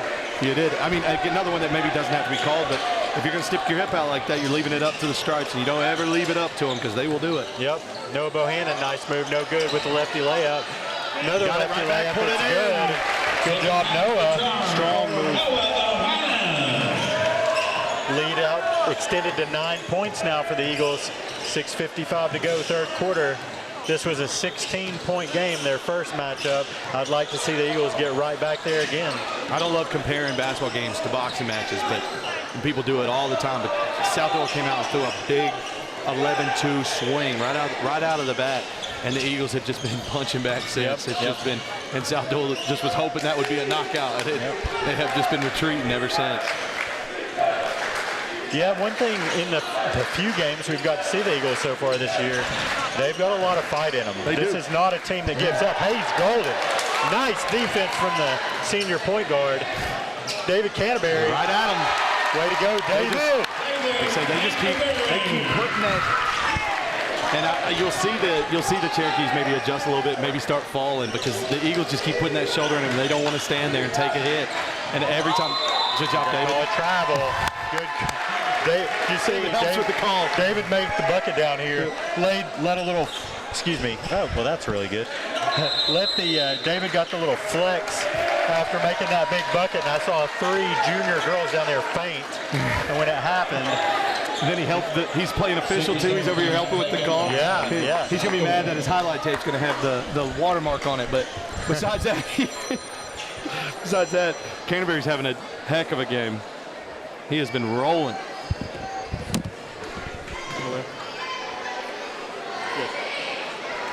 Yeah, I saw it. Thanks. Give a shout out to the Seymour High School student section. Jason got a call from the truck to make sure he knew. I got a call from the principal reporting that I still had my halftime screen up. Thank you, Principal Haggard. I fortunately noticed about 30 seconds before, but it's really easy to do. You get in a game and you forget to look down at our own screen. What you're broadcasting. We're a little rusty coming back from break. They haven't played at home. I mean, that Pigeon Forest game was the last game. That was what? Yeah, this is only our 3rd game broadcasting 3 this weeks season. ago. It feels like. I mean, this is a fun team to watch. We're on the back end of the season. We've only broadcasted 3 games together. Really look forward to this second half. We'll see, folks, what we're going to do about the district tournament as we will host the district tournament. Ooh, fun. If we decide we're going to broadcast that, we're going to have to come up with a lot of money because TSSAA doesn't let you do it for free. Reed Russell, nice move. Nice pass into Bohannon, but it's going to be stripped by 2. Back out, Canterbury collects. They swing it around. Maccabee for three. Nah. No good. Maccabee's had Rebound, a couple Henderson. good looks that just would have been backbreakers if you go in. And Maccabee, even though he's one of our bigger guys, he shooter. is a good shooter. Yeah, he is. We've seen him knock down those open shots. Oh, yeah, Nice. Canterbury. Here comes his Canterbury. assist. Gave that up a little early. And he had, Hayes will take it. he had trouble with the dribble that contributed to that, but you got to make that guy come to you before you dish it off. Yep. You let him pick who you want to guard. The lead extends to 13 for the Eagles, and there's a throwaway turnover on Fisher-Jacobs. The pressure can turn on you in a game like this, especially when you were up early. It can get on you, and it seems to have gotten on these Cherokees. See if they have any more bounce back in them. Yeah, I And can you're see seeing why that first game was low scoring. They're definitely both playing, tight defense, not giving up anything too easy. Canterbury Canterbury again. He's having a again. day. Oh! No good, but Bohannon hustled. Oh, what a Look at that hustle. Reed Russell. He had him. He had two guys there, and both of them went to cut. Both of them went to cut. Yep. He would have been okay with just one of them. 13-point lead for the Eagles. 4:35 to go, third quarter. So, Brendan, if people want to see the best shooter in Seymour, what time are y'all playing your rec league game tomorrow? 8 o'clock. It's a late one. Oh, I hate those 8 o'clock rec league games. Oh my gosh. No good. Rebound, Noah Bohannon. And knowing how it works, it'll probably start about 8:30, 8:45. Yep. If you're lucky. Bohannon again. Nice little thought by Bohannon. That little fake. Gave it an easy bucket. He's so used to having to deal with trees in there that South-Doyle's biggest players on the bench. The freshman wasn't having a great first half, so they hadn't put him back in. So Bohannon's taking full advantage. Gotten some rebounds, putting all up against the rim. Another one. 15-point lead's going to extend, I think, here. As Hayes Golden draws a foul, that's going to be, I believe, the third on Caleb Moore, who is their primary ball handler, main scorer, fill in the blank. And he's had a rough start here in the second half. He's had a couple passes where and we talked about it ad nauseum with Nate Ament, just being a young guy, not thinking, hey, I can make that pass, but you can't. When you step up, maybe junior high, you can make that pass. You can't make it. You can't make it up here. Yep. Same thing. He's had a couple where he just flung it over, started cutting, and goes, oh no. They just jumped it. May have been an adjustment. Coach Sharp made at halftime saying, hey, we can hit those. He's laying those up easy. Speaking very briefly of Nate Ament, my son and I were just discussing him the other day and how he's a perfect example of a one-and-done type player that needs that second year, maybe even a third year. And he could be. The NBA just is missing the boat on so many things when it comes to development of players. That you could use in college. Yes, you could use college to as do a minor league. But the problem is you get a team like the Washington Wizards, and they see all that potential, right? And they're like, we can get him right now playing on this bad team for 2 years, but we'll be good in 2 years when he's good, and it never works out. But that's something you don't fault Nate for it, because Nate's going to go in there and be like, hey, you're a first-round pick, no doubt. You're going to be a top 5, top 10 pick with your potential. That's millions of dollars. You can't turn that down. Which, you get millions of dollars, but guaranteed over years, millions of dollars is different than an NIL deal. Bohannon again inside. Didn't finish that one. Oh, good skirt. Pull up. Nice, Reed Russell. Really impressed by Reed. Really impressed by Reed. He has such a veteran game. There's a guy who hadn't played a ton of basketball here. Yep. Good thought. That fake three, get your guy in the air, take a couple steps in, hit that little runner. Tying our games together. It was Maddie Jarvis who did the same thing in the first game. She had to hit an open three, gave that pump, and it just took advantage of that team just jumping. Here comes Gio. Bohannon's going to check out. Took a hard spill earlier and see him kind of looking like he might be favoring his lower back a little bit. Trainer's going to check him out. He's been battling. He has been battling. Oh. Maccabee almost with the steal there. Ryan Galbo passes over to Hunter Smith. Smith going to drive. stops, turns Another around, one. steal. Hayes Golden got a lot of people here. Oh, Gotta catch that one. And that's something, but I don't think Coach Sharp's gonna be mad about that because that's something later in the season in a district tournament. That's a play you're gonna want to make. So you're up 16 in a game like this. Yeah, it is. Do you need 2 points there for sure? But you want to work on something like that. Yep. Something like that that's such a big advantage for your game. Yeah, Gio. Oh, nice. Gio with the block. Now he's got the steal. Look at that. Oh, he's traveled. Man, he made a nice move with the ball and then kind of didn't know where to go with it. First, his mind went, I'm going to dunk this. And then he saw 2 people in front of me. He goes, I got to make a pass. And then he saw 32 for South-Doyle. David Scott was just kind of hiding next to the guy deep. And he looked up and goes, oh, no. He got stuck in between. As someone who played over the rim a lot, Peyton, Yeah. you know, you get that running through your head and, you know. Me and Gio got 2 different things running through our head there. I'm thinking, pull up. I got numbers. Rainbow. If I miss, they got rebounds. Henderson, another 3. He's keeping them sticking around. Yep. 13 points, 44-31. Eagles lead. McAbee's going to take his defender straight to the hoop. Another guy who's just used to dealing with trees, and he's not tonight, and he's taking full advantage.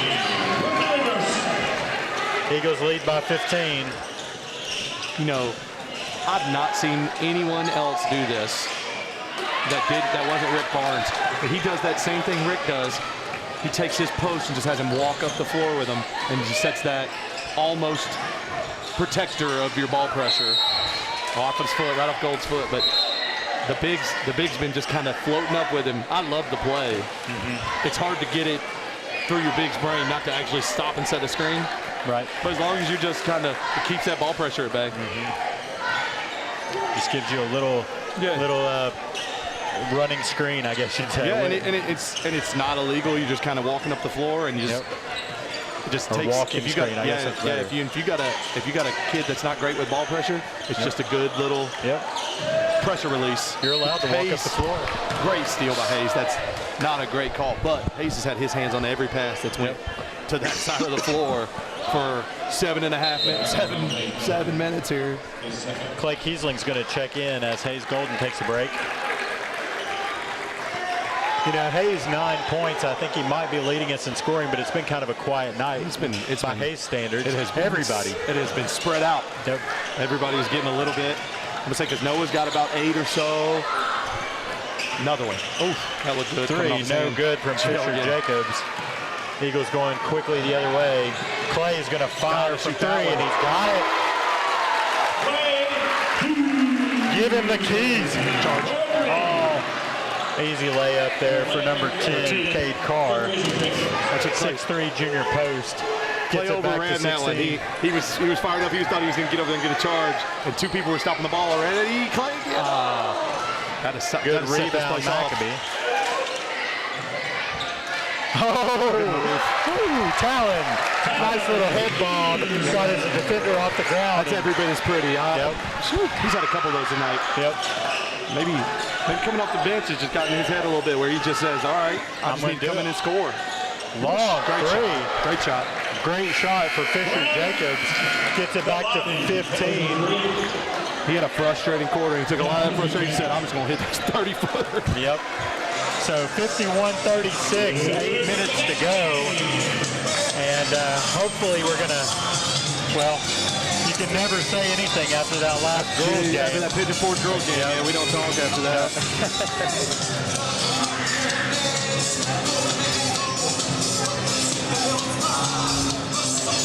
Brennan, I almost made Addison laugh. It was this close. She looked up here and I was going.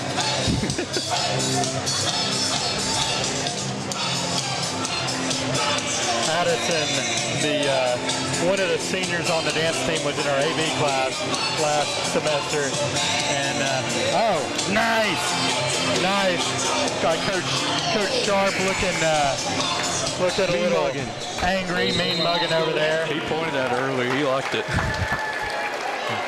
Baylor Cresswell, Madden Guffey, and that's Caden Rhodes. Yeah. All the homage to Coach Sharp over there. little resting coach face. Yeah. This is where you got to step it. You got to step on them. There it Golden is. to That's the Kiesling. one. No Oh, good. Gio. Gio, big rebound, puts it in. He's been on the boards. Gio on the scoreboard. Eagles lead 53-36. It's only his second bucket of the night, but he's made a really big impact. Really big impact on the game. He has. Just making them change their shots. And there's been a couple where he's the only guy with 3 guys from South-Doyle around him on rebounds, and he just goes up and takes it out of the sky. Yep. Talon Peterson with the rebound, bringing it up quickly. Good hands. Gets it poked away by Henderson. Good hands for Henderson.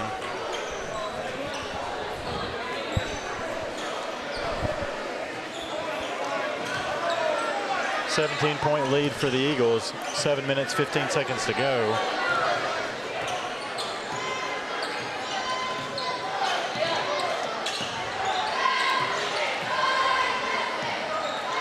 Gio over to Talon, who works it back to Hayes. Now into Hess. Hess is good. Clay got away with that. Hey, I was just running through here. Yeah, he got a good little illegal screen, but it's not. He just, like you said, like a pick play in football almost. It's like, I'm just running through here, and he got just a little hip on Abe's defender as he came through. Okay. Long three for 11, no good. Out of bounds. That's gonna. He's got the same shooting coaches. Yep. Rollins. Yep. They had just that little hitch. Eagles will inbound from the baseline. I'm gonna say it's time for 3 to get back in the game. He's been sitting with 3 fouls, and Jonas Smith checks back in for South-Doyle. They've been getting eaten up inside. Primary big man. I'd have got him in a little earlier. And they're drying the floor. And some condensation. We've got a little drip. Drop, Coach Sharp. Coach Sharp polishes the floor with the best of them. They had him warming up on the other side to start a little condensation, I believe, which is not what you want on a hardwood floor. No. Golden brings it across, gives to Peterson. Zone. And Clay Kiesling loves zones. I'd have fired that. So does Hayes Golden. No good on that one, though. Rebound for Smith. As a shooter, unless they're in a box and one zone. Yeah. Disrespect. Did you ever you don't think we can shoot? Did you ever face one of those personally? Box and one? Yeah. Oh, yeah. Not all the time. I wasn't that good, but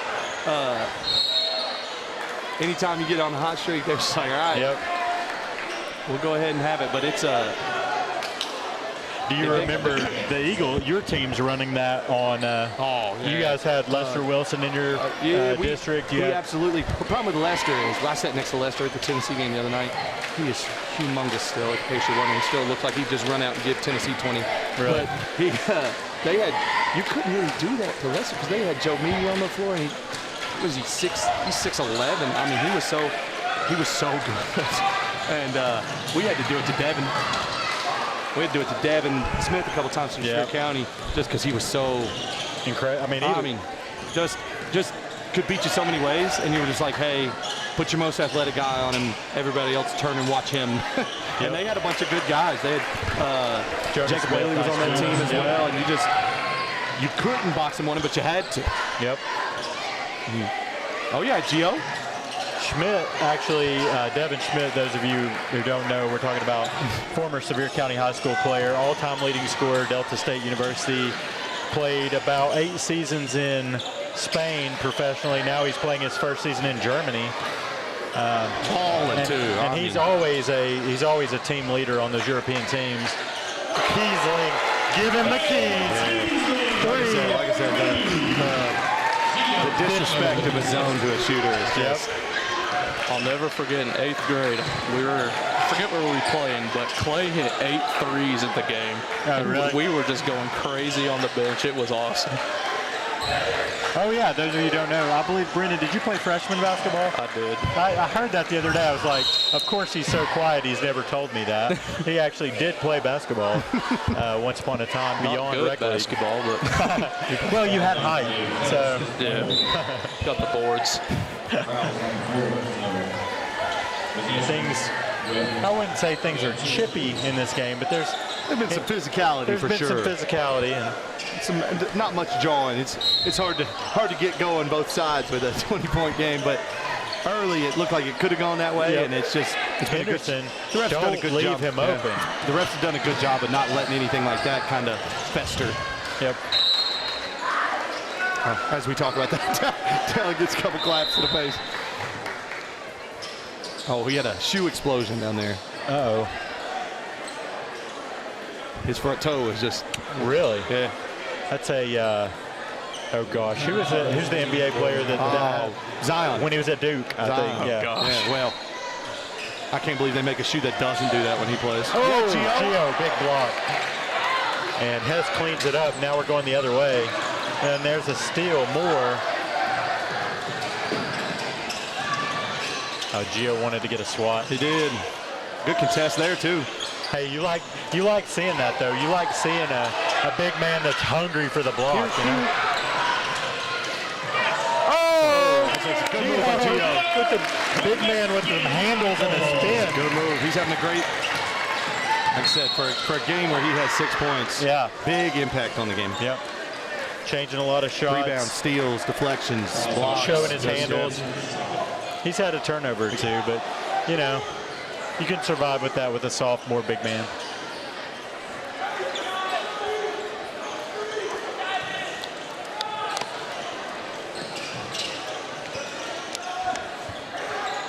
Henderson wants to take a three. Instead he'll go to the rack, and he's got two. I'm saying, you don't see a ton of sophomores. We got a couple sophomores in this game that have the ball in their hands a lot. Caleb Moore for South-Doyle, he's had a bunch. I thought Gio's gonna pull right there. I don't know why he didn't. He's feeling himself. Kind of looked Gio? like he was fouled The there. hustle? Hazel, take Give him it. give him an assist on the scoreboard. Double figures for Hayes. Rebound assist. 62-41. Yep. Come on, Abe. If Gio's Physical making these here, moves good as a sophomore, Yeah, that's what I'm saying. imagine the future. Gosh. That's what you want to see. You want that kid in every camp this summer. Oh, absolutely. You know, you want him one-on-one coaching. You know, Find him some AU work. I mean, that's the thing. with this group of seniors, Does he play football? he did not this year. Okay. At least he wasn't on the field. I It know looks he had like some transfer with time. that speed, I mean, you wide know, and receiver. size. Good grief. And You this can in this imagine. district, yeah. I mean, this kid from Greenville, the corner that's going to Tennessee, he ate our district, that district up. Yep. Similar, Yeah, we I don't know were about speed, witness but to similar that. size. Similar size. Yeah. Going to the line is going to be number 3, Jonah Smith, the 6'4" senior post for the Cherokees. And that's something that people talk about, and you go through. They're like, well, you got to focus on this sport. You just don't. Not one study data showed any of that. Get your kids playing whatever they want to play. Yep. They only want to play basketball, great. Only make them play basketball. But if they want to play baseball, football, like let them roll through it. You learn different. All the best players I played with growing up, you're like, man, the best athletes, I guess. Yep. Maybe not the best basketball player, the best football player, but like the best athletes played football, basketball, baseball, and just spent all their time dedicated in each season to one of those. And what you do when you play multiple sports like that, you learn how to compete. You do. You learn how to be physical. Yeah. You learn how to have that competitive fire that you might not get just playing one sport. Exactly. And you can burn a kid out too. I mean, like I said, I played basketball from 4th grade on. 4th grade to my senior year. Winter, fall, spring, summer, every year. By the time I got to my senior year, I was like, I'm not playing AAU this year because I'm just done. I was like, I can't do it. And it really hurt recruits too, because that's what you get seeing a lot. Because I was like, I'm not doing it. I won't play in college if I play another summer or spring, right? Just going through it. So I was like, I'm done with it. But if I had a baseball or I had a football you could play, heck, tennis, all those, track, just play it all. Maccabee to the line. There's my soapbox. Misses there. It's 20-point game with 3 minutes to go. Seymour South-Doyle's not going to be stopping the shooting. physicality. Yeah. Fouls on television.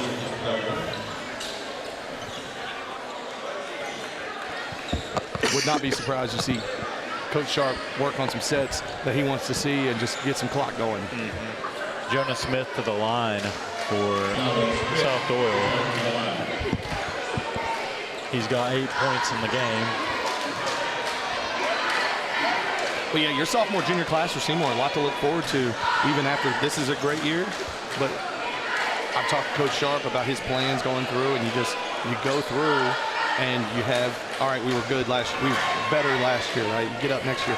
You're always working on that next year. He's talking to the JV coaches. He's talking to the junior high coaches. He's having them run the system. That's how you build a program. So the freshman team, when they were in 8th grade, they made the East Tennessee Finals. Exactly. So we got some good ones coming up too. You just hope, against all hope, that some of those freshmen, start shooting up, and we get some more size to add to Gio and to add to. But absolutely Jonas. the most size I've seen on a Seymour High School team since I was here. I mean, it's been a long time since you have 6'2", couple options 6'2", couple options 6'4", right? You haven't seen, and hopefully couple options 6'6" with Black and Gio. And you get hopefully we can get back to the level of when Coach Sharp was playing here.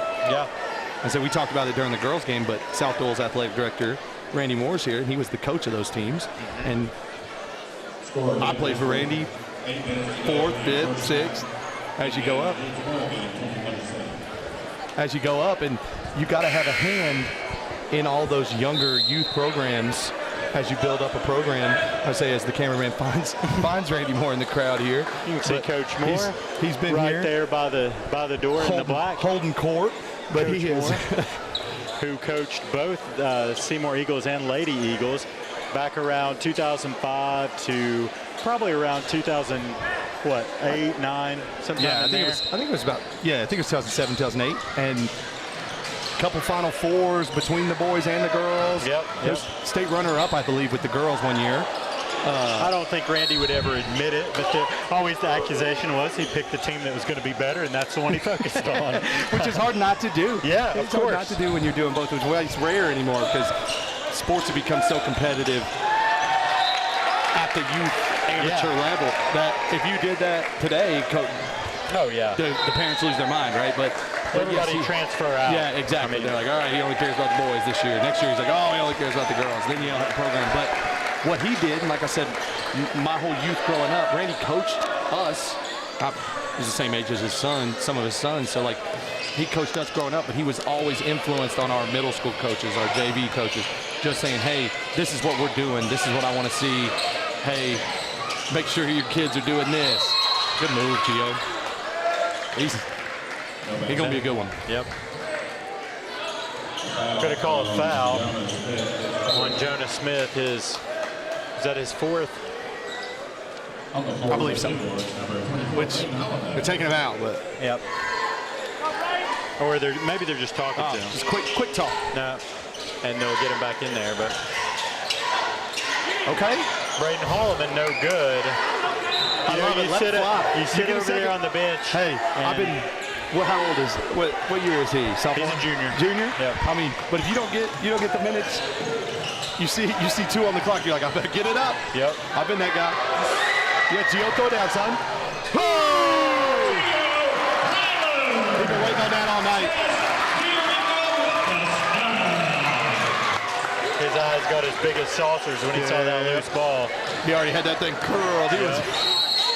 He's building his handle abilities, his speed, and he can already do that. So I've not been that guy, Jason. I've been the guy coming flat. Right. I've not been the guy like craning your neck to watch the guy soar. The closest to an in-game dunk I've ever had was at Sevier County, and they infamously had a goal that was about 9.5 feet on one side and 10 feet on the other side. And I went up and I was like, I could do this, and my elbow hit the rim right here, and I was like, I should have done it. Oh my God. That one on the far end, Sevier County, my entire high school career, we'd warm up down there in the second half and just start going, oh yeah. I remember longtime sports editor at the Mountain Press, the only dunk photos I ever got at Sevier County were on that far. It's that far, and it used to be 9.5. I don't know. I haven't been there in a minute. But it was in that, it's funny, it was in that night, that 4-2, we were playing Morristown in the district, and I was like, I gotta dunk this. And I was like, oh, it's 2-0 right now. I probably shouldn't try to dunk this. Coach might actually murder me on the floor. Eagles lead by 19 here as we tick down under 2 minutes. Oh, let it fly. Braden wanted to try another one. Oh. He didn't. He'll do it there. Oh, Come on, Holman. Yes, sir. The step back. Deep step back, two, for Braden Holloman as he cracks the scoreboard. That was a really pretty step back. He got another one. Holloman again. Oh! Left hand. Almost at the tip slam. David Canterbury raising the roof after his bucket. Buchanan. That's all right. That's on me. That's 11 for Canterbury. Pretty funny to see out of him because he doesn't show a lot of emotion in public, you know. Yeah, but on the court, he's fired up. Yeah, he is. Nice three for number 11, Hunter Smith, 6-foot junior guard. We're going to take a little break here. 104, 69-49, Eagles lead. We'll run you down the scores real quick. So as of the players on the floor right now, David Canterbury has 11. Number 22, that's Talon Peterson with 9. They still got Hayes up there for 11. Clay Kiesling with 9. Oh, it was Hayes with 11. Yeah. Sorry, excuse me. I think Canterbury. I think Canterbury's got 10 or 12. Though. Okay. No good, but good on the bucket is Landon Atkins. Yeah. Everybody getting in on the scoring tonight. Oh, pick him up. Yep. David Scott, girls coach's son. He wants his. He wants his too. My son played baseball at Bauer Field on the same team as Mr. Scott, David Scott, out there shooting free throws. That's one place, Bauer Field, where you see all these kids. I'll say we practice football over there. Yep. You'd see we'd be practicing on one field. You'd have the South-Doyle kids practice on another field. Yep. Now I would say that the Seymour South-Doyle baseball rivalry traditionally has always been a little tighter than the I got a bunch of buddies that play baseball going through, and they always were a little more fired up. Even that played basketball with us, a little more fired up for that South-Doyle game. Yep. All their baseball buddies in the crowd, all that stuff. So it's like Braden tries to sell it, and the floppy sell didn't work. Referees want to go home. There's 30 seconds Absolutely. left. 71-49. They're not going to give it the call. All right, just go. Sorry, Braden. Just dribble it up. Braden's a good kid. I had him in class last semester. Good hands. Poked away by Mason Branch, the junior. He's got a nosebleed from it. Oh, David Scott. blood on the ball. Oh, Over pass. Hey, pass. you go from a turnover to an assist just like that. Those broken plays turn out like that sometimes. Mason Branch. Get you another one, 2-4. One more, pass it. Oh, He lost control. They're not going to play. Flip it up. Get it up. No good. Rebound for Landon Atkins. Your Eagles win 71-51 over the South-Doyle Cherokees. And our player of the game tonight, fellas, we're going to go number 13, David Canterbury, who was all over the floor tonight, scoring points, making a couple of nice assists. That was his, what was your terminology? His John Stockton. John Stockton. If you get a John Stockton and Dane Bradshaw comp in the same game, you get player of the game. Hey, 100%. absolutely. And, Canterbury was wearing his emotions on his sleeve tonight. You don't always see that. He was fired up. Does he play baseball? Does he not like these South-Doyle kids? David! Canterbury! Nope. Same where you get it. But yeah, so big rivalry win for the Eagles. They're going to go ahead and move to 12-3. That'll be 2-1 in the district, I believe. So it's a big win, really rolling towards that district tournament. Like I said, we've only called 3 games here, but already rolling on that back half. You start worrying about where you're at in standings and all that, and it's been a good been a good run for the Eagles so far. Great season. When they're here, it's fun. So. Yep. And the more you win, you notice people go ahead and start showing up more. I know it's South-Doyle game, so you get a big crowd either way, but you get more kids. You notice it in school. You're like, hey, there's a basketball game tonight, right? It's a little small things like that. You start hearing it in the cafeteria. Okay, here we go. Awesome. I'll do it. All right, we're going to get an interview here real quick with our player of the game, David Canterbury. And Canterbury is going to join us. Well, your first time being player of the game this year, David, here at home. Big game for you. I didn't catch exactly how many points did you get double figures? Yes, sir. All right, I thought so, but we saw a couple of nice assists there. I noticed you were fired up tonight, a little bit extra. Yeah. What's been going on with you, and what led to your big performance tonight? I've just been getting in the gym, working hard. To be honest with you, the last game I kind of struggled shooting the ball, so I made sure to get in the gym, just put up shots, and working hard. So. Yeah, I noticed you're kind of, we always say things like you're kind of a little Swiss Army knife of a player. You do a little bit of everything. And tonight, maybe for the first time, I saw him have some height advantage, and he used it. He backed that dude down and put it right in. Yeah, I'm not used to that. Had to be good to see. Coach Sharp joins us as well. Coach Sharp, coming home, nice crowd tonight. Yes, get definitely. a win over, even though, we beat them by double figures there, and come home and you look at the records, you think, but anytime you play South-Doyle, it's going to be a good game. Yes. Talk about kind of your team, Mr. Canterbury, and what everybody was doing tonight. This game ended up being very similar to the first time we played them. They played us very close in the first half. In the second half, our physicality kind of took over. It started a little bit earlier this game, about halfway through the second quarter.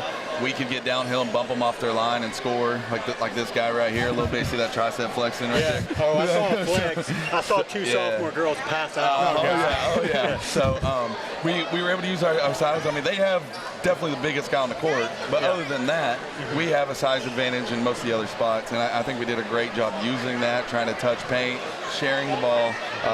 It was a great closure of that game. Yeah, really balanced score sheet tonight. You got like 12, 9, 9, 8. A lot of guys getting involved. Continue to see the development of Gio Tyler with his, he's ball hand. He's a better ball handler than you expect for someone that size. Yes. And we're seeing a little bit more of that. Talk about your plan with a young player like that and how you kind of work them into that expanded role. Gio has very much got a skill set that you wouldn't think for his size. He's much more comfortable at the 3 than he is the 5. You'd think being 6'7" that's where he is, but he's a thin 6'7". He also has never really spent any time in a weight room like everybody else. He's also never really played any man-to-man like everybody else. So he's a little behind on those areas, but he just does some things that, like, we don't have players on the team who can do because his ball handling skills at 6'7". Yeah. We have guys who can make his moves, but they're 5'10", you know? So it makes a world of difference. He's only a sophomore, and he's a young sophomore. And so his ceiling is very, very high. He's coming a long way. His playing time is increasing almost every game. Another guy that we could talk about for a minute, and I'm paranoid here as he's getting my bald spot really bad, but another guy we could talk about that came off the bench tonight and had a nice game was Talon Peterson. Correct. Especially during that little run, you guys get down 9 early, and he comes in off the bench and provided an instant spark. Talon is always a spark offensively. You could tell from the very beginning of the game he was very locked in. So try to get the ball to him as much as possible. He is one of our most creative finishers around the rim. He doesn't necessarily try to bully you too much. He's very finesse around the rim, but for his size, he can bully. You know, his package around the rim or bag, as these guys say, right. is very unique compared to a lot of our players. So, and his mid range is really good. He's still working on that 3-point shot, being more consistent at it, but. He's only a junior, so he's coming along, and he's setting the stage for a big senior season and closing out his junior season. So next week, again, I feel like we barely got to know you. Yeah. You're going back on the road, William Blount and Cotton County next week. Talk about those two teams and what you're probably going to be seeing there. William Blunt's got a couple of really good shooters and one or two really big guys. They're a weird team because they play some great games and beat some teams, and then they get blown out a game or two, and you're like, what happened? So they're a weird team. They're playing at home, so I'm sure they will play really well.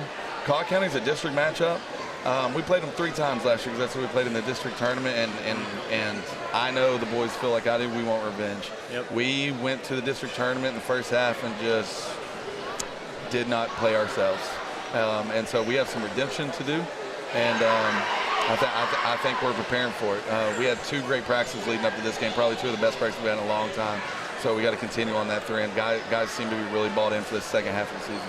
Yeah, last thing to talk about, January 20th against Fulton. We're going to be back home, and that's a big game for you guys. Talk a little bit about that game and the kind of atmosphere we'd like to have here at Seymour High School for that game, January 20th. Oh, we need a huge crowd. I mean, I don't know how many times we've lost to Fulton in a row. I know the other night, whenever we beat Carter, it was 9 in a row.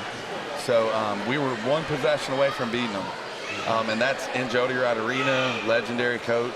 So I like our chances here, but I mean, it's still Fulton. Yeah. We've got to show up. We got to play. That was the most physical game we've had all year. Yeah. And so we've got to get our minds right and prepared for it. But I do think, for Seymour versus Fulton, it's going to be the best game you've seen in 10 years. Yeah. And as we've as we know, we're going to host the district tournament this year. Correct. So you guys kind of have your home schedule backloaded, and those games are going to be really important to us for seeding purposes. So we really, really want to encourage students, parents, family, come out to those games in person. Don't watch the live stream.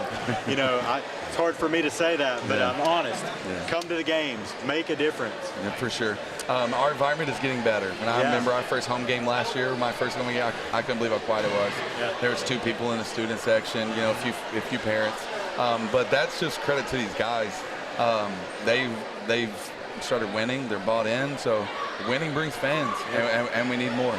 And you don't see some of the things that you would see in years past, and I'm not even talking about the previous coaching staff. I'm just saying it's been decades. Yeah. And that you see negative body language, things like that. These kids on the bench are fired up all the time. Have you heard they call themselves the Rowdies? It makes sense. They're the Rowdies, so they know their job is down there just to stay hype.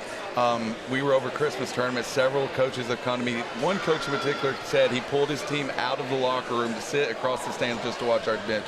He's like, that's the best bench injury I've ever seen.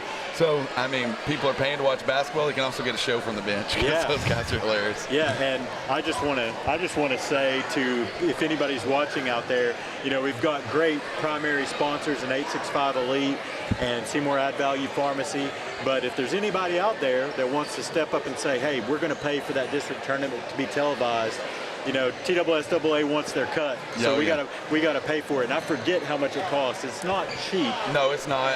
I don't want to say an exact number because I don't know for sure, but I know Mr. Hall will be able to find out. Yeah. So if you're interested, by all means, contact me, contact Coach Sharp, and we'll get those games on the air so we can watch out of town. Friends, family, things like that. And we'll make sure to get your shout-outs on the broadcast. But thanks a lot, Coach, and good luck for you guys next week. Thank you. Great game, David. Thank you. Congratulations, guys. Thank you. And with that, we're going to end the broadcast, and we'll see you on January 20th here at Seymour High School. And as always, fly, Eagles, fly.